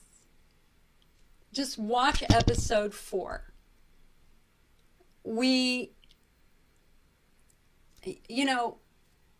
Every research team in the world has looked for the smoking gun, Helicobacter pylori. Helicobacter pylori was a bacteria that was found in the stomach of patients with ulcers. And the guy who found it was ostracized for years with other doctors saying it's impossible, no bacteria can grow in the stomach. And they eventually found that no, bacteria do grow in the stomach, and bacteria grow in the bladder also. Good bacteria. Urine is not sterile. There is an abundant population of bacteria in the bladder. And now that we have next generation DNA urine testing, they can use DNA to identify all these bacteria. So we have many studies in the last 10 years studying the biome of IC patients, looking at good bacteria, bad bacteria. They've looked at all of that. They have found nothing. They were hoping for something like Helicobacter pylori that they could blame IC on. They simply never found it. Every biome study has found a normal biome that is unusually abundant in lactobacillus, and we think that's because of all the antibiotics we've all been exposed to. The most recent breakthrough, which happened 3 to 4 years ago at UCLA, done in the clinic of Dr. Ann Ackerman, who is a biome specialist. She did her own IC study with like 90 patients looking at their urine. And again, she found, and this is the most cutting edge identification they can find, okay? So she was hoping to find this elusive wonder, cause. Didn't find it. She again found a normal biome with an abundance of lactobacillus. But then she broke it into phenotype, because we have phenotypes. So when you look at the urine of patients who are pelvic floor driven, normal. Nothing wrong. Nothing. Now, there is no reason for somebody who is pelvic floor driven to be using antibiotics. Their biome is normal. For patients who had pain not in the bladder but outside of the bladder, often in the vagina, they found an overabundance of E. coli,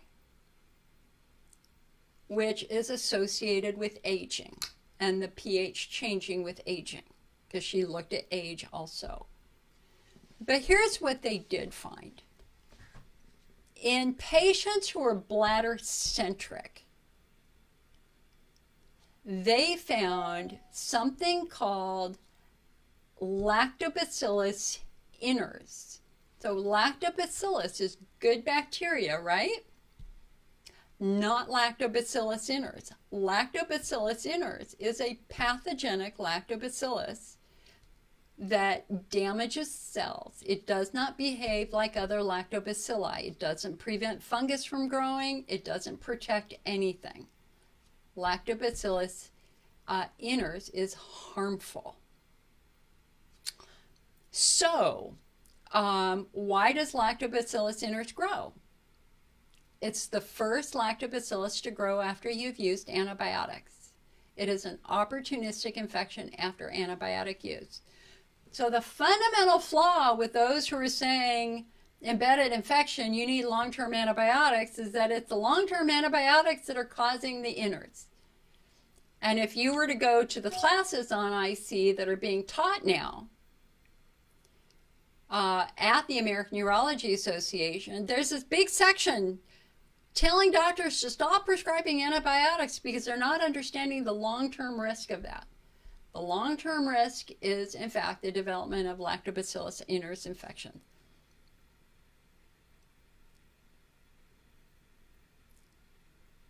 I just got your emails. I just got a bunch more emails. You're welcome, honey. Donna says, I'm 65 years old and have had IC for 3 years. It's been a very difficult time. Severe pain frequency. So far, the only thing that has helped my symptoms is a drug called phenazopyridine. That's known as pyridium. That numbs the bladder wall. It doesn't fix anything. So, Donna, we have patient groups, phenotypes, and based upon your age alone, you would fall into the estrogen atrophy bladder wall phenotype. That your bladder wall changes as you get older. When your estrogen levels drop, your bladder cannot make the mucus that normally protects it. So what happens then is your bladder wall doesn't have protection. So urine is now penetrating deeper into the tissue. It's reaching the cells, it's reaching the nerves, causing inflammation, causing irritation, causing frequency, urgency, pressure, and pain. So what all the pyridium is doing is it's just numbing the nerves. It's not fixing anything. Your job now is to try to find and address the underlying cause and treat the underlying cause. And with estrogen atrophy, what we base it's really easy. You just need a doctor to look at your skin. But I'm 65, girl. You are in estrogen atrophy. There's no doubt about it. You don't have estrogen anymore. So we want a doctor to look at the quality and health of your skin on your vulva.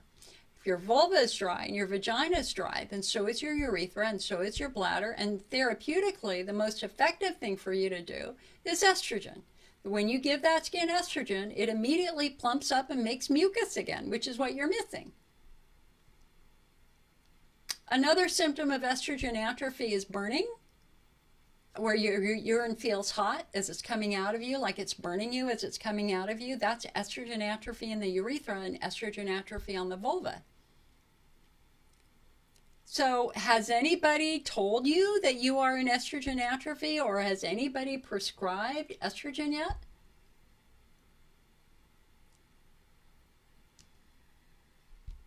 I don't know, you guys, I don't know what's happening with YouTube here.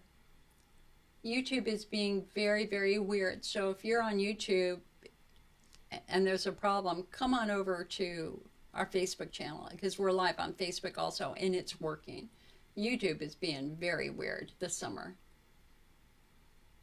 So I'm about ready to turn it off. So we'll see. Donna says, I find your information to be very helpful in learning about IC. You know, good, honey, I'm glad. You know, I'm the longest serving IC support group leader in the world. Yes, I'm that old. I started, you know, I came into this with, I've got a bunch of degrees. I've got a college degree in chemistry. I have another degree in drug development, pharmacology. But I didn't like that work, so I went back to grad school and I got a master's in psychology. And my specialty was in groups. And so when I got IC, I was able to apply a lot of new information. I think I was the only group leader who came in with a lot of training in how to run a group. And anyway, the rest is history. 33 years later, we're still doing it, and I love it. Our big challenge here is that COVID changed everything. So there used to be a robust group of IC support groups that met around the world in person. And especially here in the United States, there were groups in almost every state, but all those groups shut down during COVID and they're gone. So our only option right now is really support online, which is why I try to do these meetings here. But the other thing I just want to say is that, you know, social media has never been worse than it is right now. It's just not the right place to get information on IC, to go into message boards and groups. Number one, they're flawed because we're phenotyping now. And so many newly diagnosed patients get terrified when they go into an IC group on Facebook or on Reddit or anywhere, because you're hearing the story of somebody with Hunner's lesions, but you don't have Hunner's lesions, you've got pelvic floor pain. And without that context, it's very difficult to interpret what you're reading online. And so all the experts that I've worked with, and I work with many of the top doctors and top researchers in the world, we're all just telling patients, just step away from online stuff. I mean, online message boards and stuff. If you're finding yourself getting upset and worrying and creating anxiety, just step away. It's just too much conflict right now on social media. Social media feels like poison to me. And I started the first online IC groups ever. You know, and I've done this for years. And I personally do not read social media anymore, because I have to protect my sanity here. And it is not, I'm being very, very firm about, here, I'm going to shut down YouTube. What's coming into my consciousness? You know, because I went through cancer last year, and I've been in intense grief, the thankfully E thing. And I became very, very depressed and despondent last year. A year ago last year, I was a wreck. And I went into therapy and did lots of stuff just to handle the trauma of all of this. And I have come to see that it is my responsibility to make sure that I surround myself with things that comfort me. And social media is the opposite of that. It is upsetting. These are companies that make money keeping us upset, and I just refuse to feed into that anymore.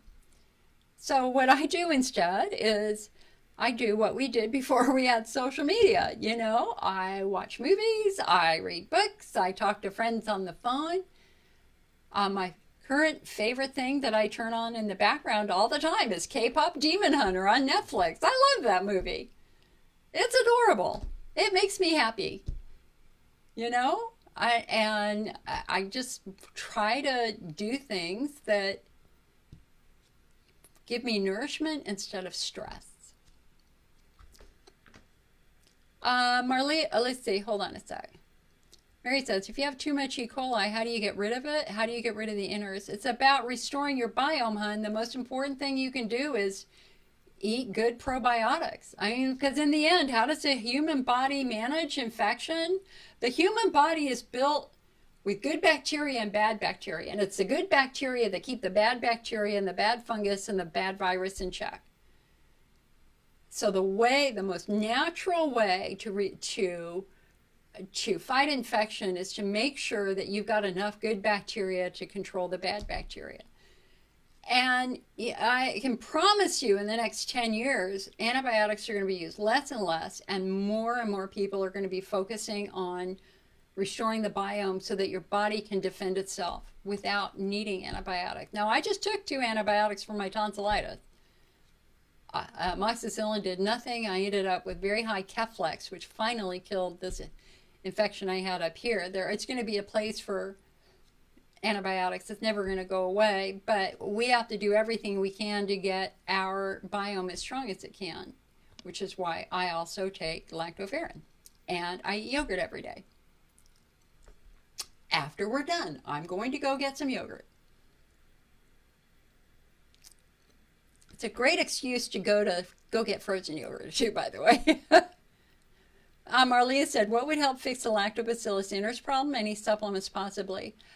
Well, getting a probiotic dominant in lactobacillus crispatus, a biome dominated with a good lactobacillus like lactobacillus crispatus have very good long-term outcomes. Biomes that are dominated in inners have poor long-term outcomes. So having a good, healthy, robust probiotic regimen, and as you look at the probiotics you're buying, look for crispatus, like crispy, lactobacillus crispatus. That would be a great lactobacillus to try to add to your routine. And then just mix it up too. You know, I gotta say, you know, they always say that you get your best probiotics from fermented foods. And the thing, like, I follow Korean TV a lot. I like Korean TV because it's not violent and it's really good stories. And that introduced me into the Korean diet. And you know, they eat kimchi every day. They eat fermented foods every day. I might eat 1 fermented food a year. And the difference in the health of Asians as compared to Americans, the American modern day diet, is striking, in part because their biomes are so much more robust than ours, because their diets are so much more robust. The challenge is that I did a taste test here. I found a fermented food that was made with fermented carrots and beets. And this was like 2 months ago. And we opened it online and I took a bite of it. Oh, it was horrific. It was so bad. I had to spit it out. You know, I'm not used to eating fermented foods like that. It's funny. But we have to do that. We've got to work on boosting our immune system. And I think lactoferrin is one way to do it, but that's not the only thing you should do. It's the probiotics. Very, very important. Rosalie said, thank you so much for your info. I love catching your broadcast. I've had this for 9 years and follow 2 years after. Okay, so girl, she's had it for 9 years. It followed after she fell on her tailbone while dancing. She's 76. I have a lack of estrogen. You also had breast cancer. So we're twins, my friend. You've been on the estrogen blocker for 5 years. Okay, so Rosalie, it's so nice to meet you because we're virtually twins.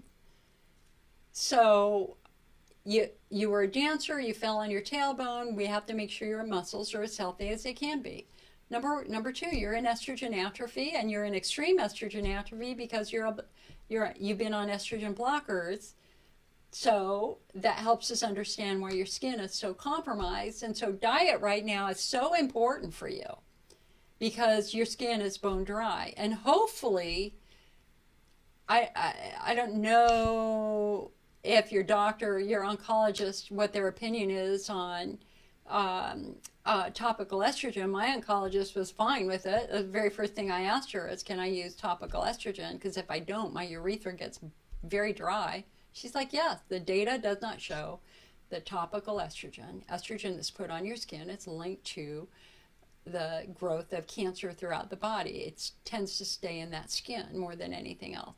Now, I will admit that I'm rather Spartan with it because having breast cancer scared the living daylights out of me. So I don't use as much of it as I used to do, but I still use it.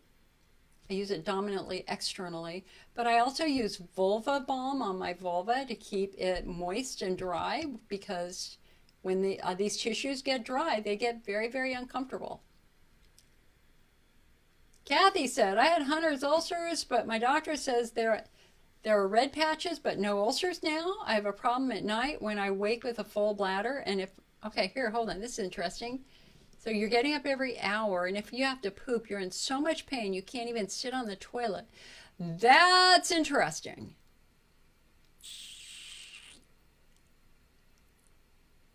Okay, so let's think about this for a moment, Kathy. So if you have to have a bowel movement, you're in so much pain you cannot even sit on the toilet. So that's not your bladder. You do realize that, right? That's not your bladder. That is your pudendal nerve and your pelvic floor. And you are either having what we call proctalgia fugax, and I have an article on this in our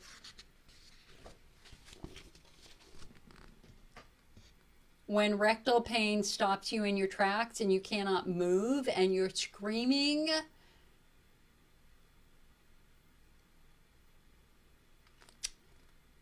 Okay, that's not your bladder. There's no way that that's your bladder. And so what Dr. Jerome Weiss wrote about this is, let's see.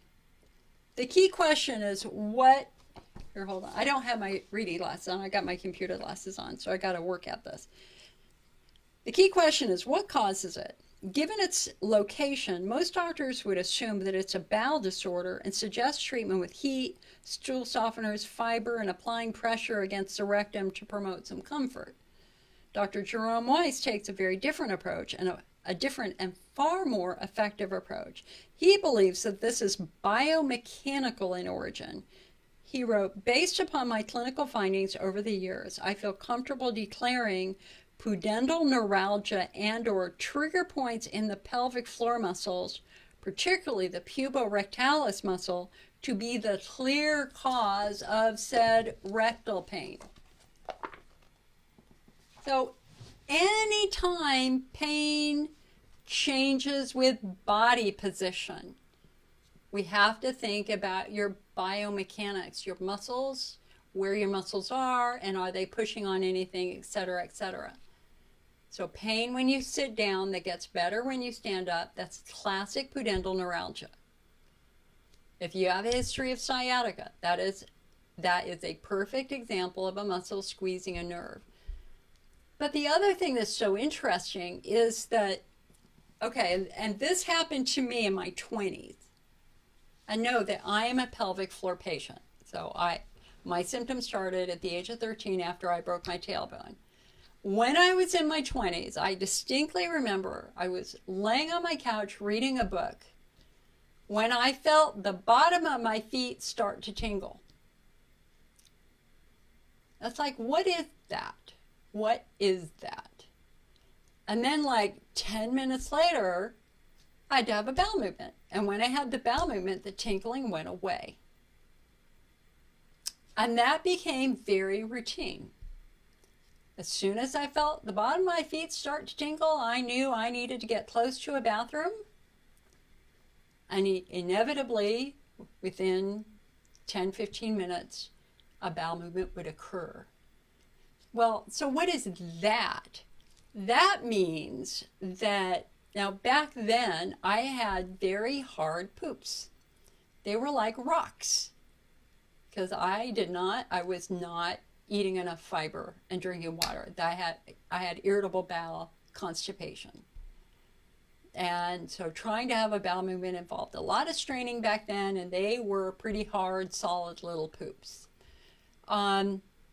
So as these poops are going through a tube, on the outside of the tube are muscles and nerves. And so basically that is a hard piece of poop pushing against a nerve. That's all it is. And then as it moves away, it goes away from the nerve and the tingling starts. Now more recently, and now that I know to ask about this, when patients are having flares, as I say, okay, when you're flaring, do you have any tingling in your feet or any numbness? And we're having more and more patients report, and again, I was talking with one last week, that a foot goes numb during a flare, or both feet go numb during a flare. That's because they're having a pelvic floor flare that is squeezing a nerve. And once the muscle relaxes, the feet tingling stops. So if you're one of those patients where literally when you're in a flare, you start feeling pins and needles, areas of numbness, or things start, even a foot will go numb, man, that means you got wickedly tight pelvic floor muscles squeezing a nerve, and that needs attention. So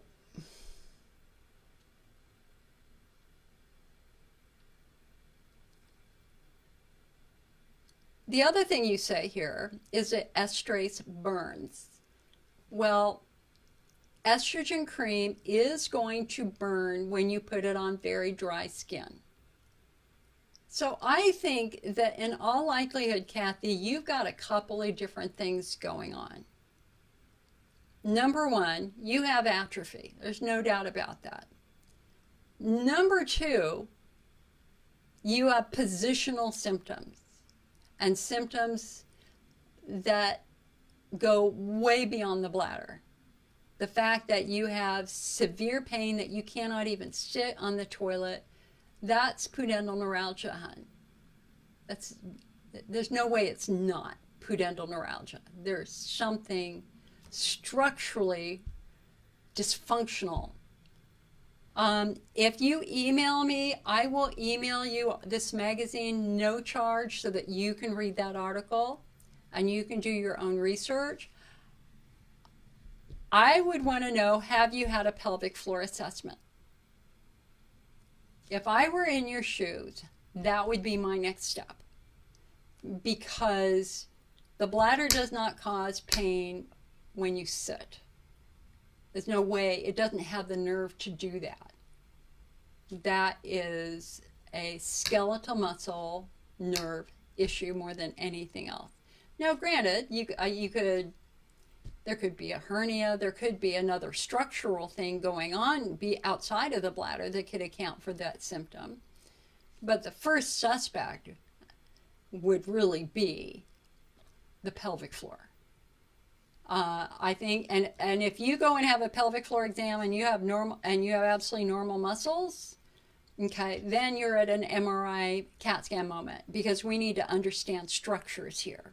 We need to understand what's hurting when you're sitting down, or what's hurting when you're trying to pass that bowel movement. Could you have diverticulum in your colon? That's possible. But you are truly an anatomical mystery to be solved. But bladder therapy, I don't see how that's going to help that at all. Listen, if you want to talk, give me a phone call. I'd be happy to talk to you this week and give you a couple of other questions to ask your doctor that might open up a couple of new doors for you.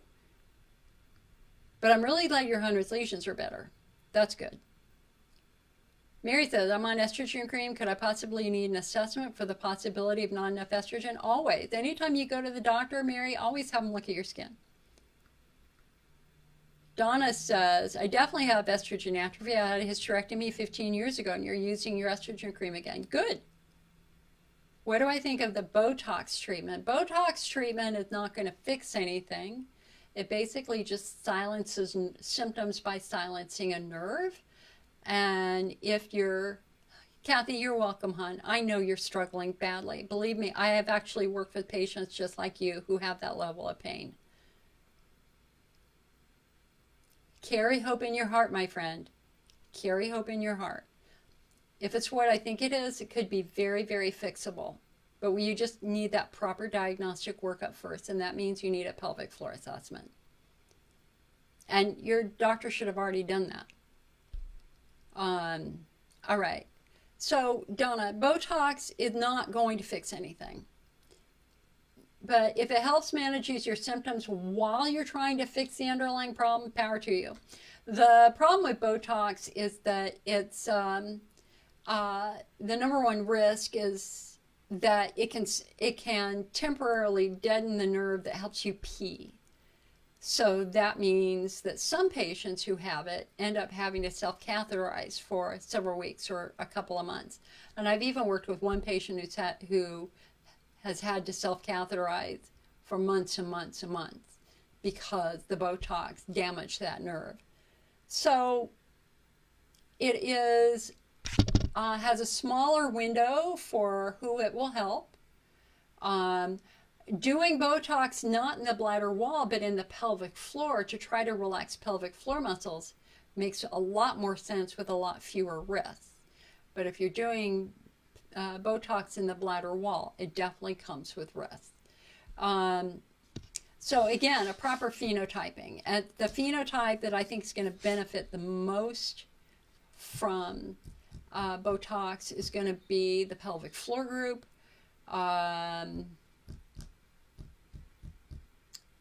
Maybe it's not going to help Hunter's lesions. That's a whole nother story. It's not going to help estrogen atrophy. It's not going to help skin get better. I mean, it's a temporary way of silencing nerves, but it doesn't fix anything over the long run. I hope that makes sense. Does it? Does it make sense? I hope so. All right, it is 3 o'clock. We've been doing this for a little over 2 hours now. YouTube is down, so I've turned YouTube off. I'm here as long as you have questions. You know what? I did not get a chance at the beginning of the meeting to talk about what I wanted to talk about. So let me just do that for just a couple of minutes, and please ask me questions. So it is fall. It is school again. And there are students, young and old, in college, elementary school to college, who have IC. And it can be very, very difficult for them to go to school, especially when they're younger, if you're in elementary school, junior high, or high school, because restroom access is not always easy. In college, the blessing of having IC in college is you can get up whenever the hell you want to get up and go to the bathroom because you're an adult, and you get to do adult things, and the professor will normally say clearly she needs to go to the bathroom. It's fine. Go, come on back. You don't have to ask. You don't have to raise your hand. For the typical elementary school student, barrier number one is just getting to school and the bus ride, because riding a bus can be quite uncomfortable and trigger symptoms.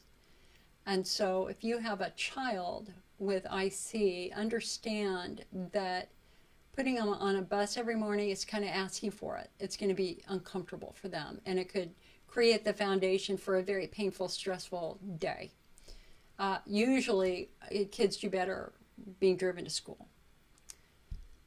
The second step is talking with the teacher with a an article about IC and or a letter from your doctor saying my child has a medical condition and she or he may need to use the restroom a few times during the day.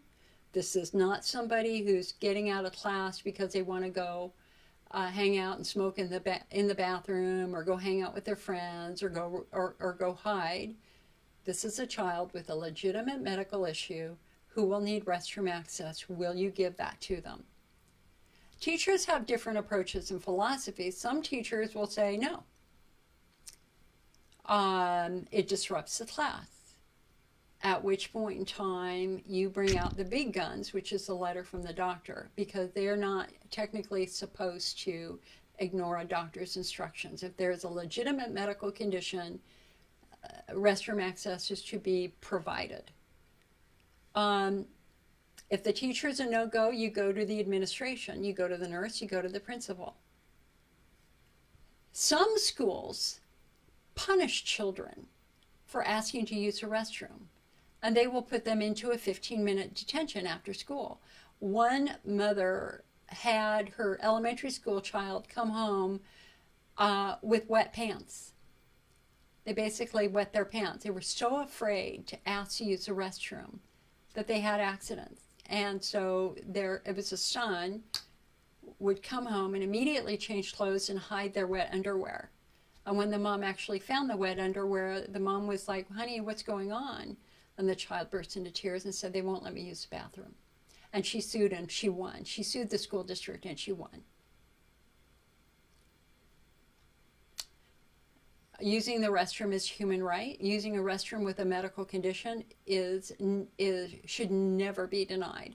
Of course, it is also the responsibility of the parent to work with the child to say, do not abuse this. Do not do bad things. This is, because there could come a point in time where if you abuse it, they might stop, and that would be bad. So if you need to go use the restroom, fine. Go use the restroom. Come on back right away. Some teachers will hang a hall pass next to, especially if you're in junior high or high school, they will hang a hall pass right next to the door. And if you need to use the restroom, the teacher will normally say, just stand up, go grab the hall pass, go to the bathroom, come on back. Because they understand that raising your hand is embarrassing. Other teachers are bitches about it and don't want to do that. And as the parent, I want you to be assertive, I want you to be aggressive, and I want you to provide good information. I was a child in junior high who had to use the restroom frequently. My teachers, for the most part, were okay. Some were a little bit embarrassing, but for the most part, I was allowed to go use the restroom. Even if I had to go twice, it's like, Jill, again? It's like, I'm sorry, yes, I have to go again. Eventually, they complained to my parents, and the nurse called my parent, and that was the first time my parent. I didn't even know I had a problem. It was the teachers who called the nurse, who called my mother, who said, do you realize your daughter's peeing all the time? And she's like, no. It's like, oh, and that's just started this whole thing for me, was that intervention. Field trips are difficult. And I think the single most embarrassing thing that happened to me was in 9th grade in my advanced science class with the wonderful Mr. Thrift, who I adore to this day. We used to take field trips. And we took a trip to Yosemite, and my mother had to talk to Mr. Thrift about allowing the school bus to stop on the way to Yosemite so that I could use the bathroom.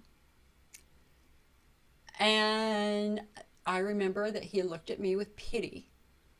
And then we camped overnight in tents, and my mother said somebody will have to walk her to the bathroom. And so the teacher had to get up in the middle of the night to walk me to the bathroom. And then on the drive home. And I just remember being absolutely mortified and embarrassed by that. Field trips are difficult. I encourage you to give your child grace and dignity. I encourage you to not blame your child. And don't blame yourself. It's if you're the mom who has a child going on a field trip and they want you to volunteer for the field trip, you're going to have the same discussion. you know?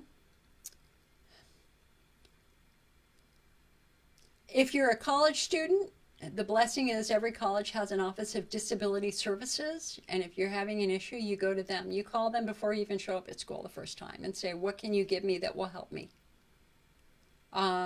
If you have a professor that is not being, that is being discouraging of you, you go to the Office of Disability, whatever they call it at your university or your college, and let them advocate for you with your professor. And I want to make this offer to anybody. If you're having any issues with any schools, call me. I will help. And I can create a letter for you. I can provide articles for you. I will do anything I can to help you. Because I was that student too. All right? And I have a lot of articles on our website about it, with lots and lots of tips, like making sure that you got IC-friendly snacks for your child, or that you bring IC-friendly snacks for you, etc., etc. Lots of good stuff. Johanna, thank you. Johanna said, thank you for all this amazing info. Happy to do it. Marlia says, just wanted to share a discovery about vulva balm. I have a cupboard full of it, but it makes the skin on my face absolutely gorgeous and moist and dewy, in addition to helping the dry skin on my vulva. Marlia, that's great. Maybe I should try it here. Because this is the part that's getting older, right? Like, I have my entire adult life used makeup with sunscreen in it. So my face is pretty good for a 65-year-old. I never used sunscreen down here or makeup down here. And all of a sudden when I was like, and I remember when in my 30s, I started seeing kind of little wrinkles here going, ooh, I'm getting older. This is good. And I was like, you know, thinking that was a good thing. And it's like, no. I wish I could go back time and have used stuff here on the décollage, you know, from here to here. So that'd be very interesting to try it there to see if it would help, because I know you guys really can't see it. That's because I wear,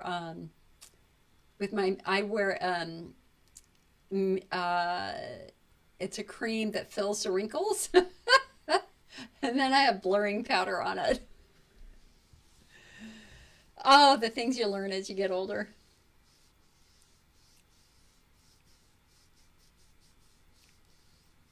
Well, I think today's been a good meeting.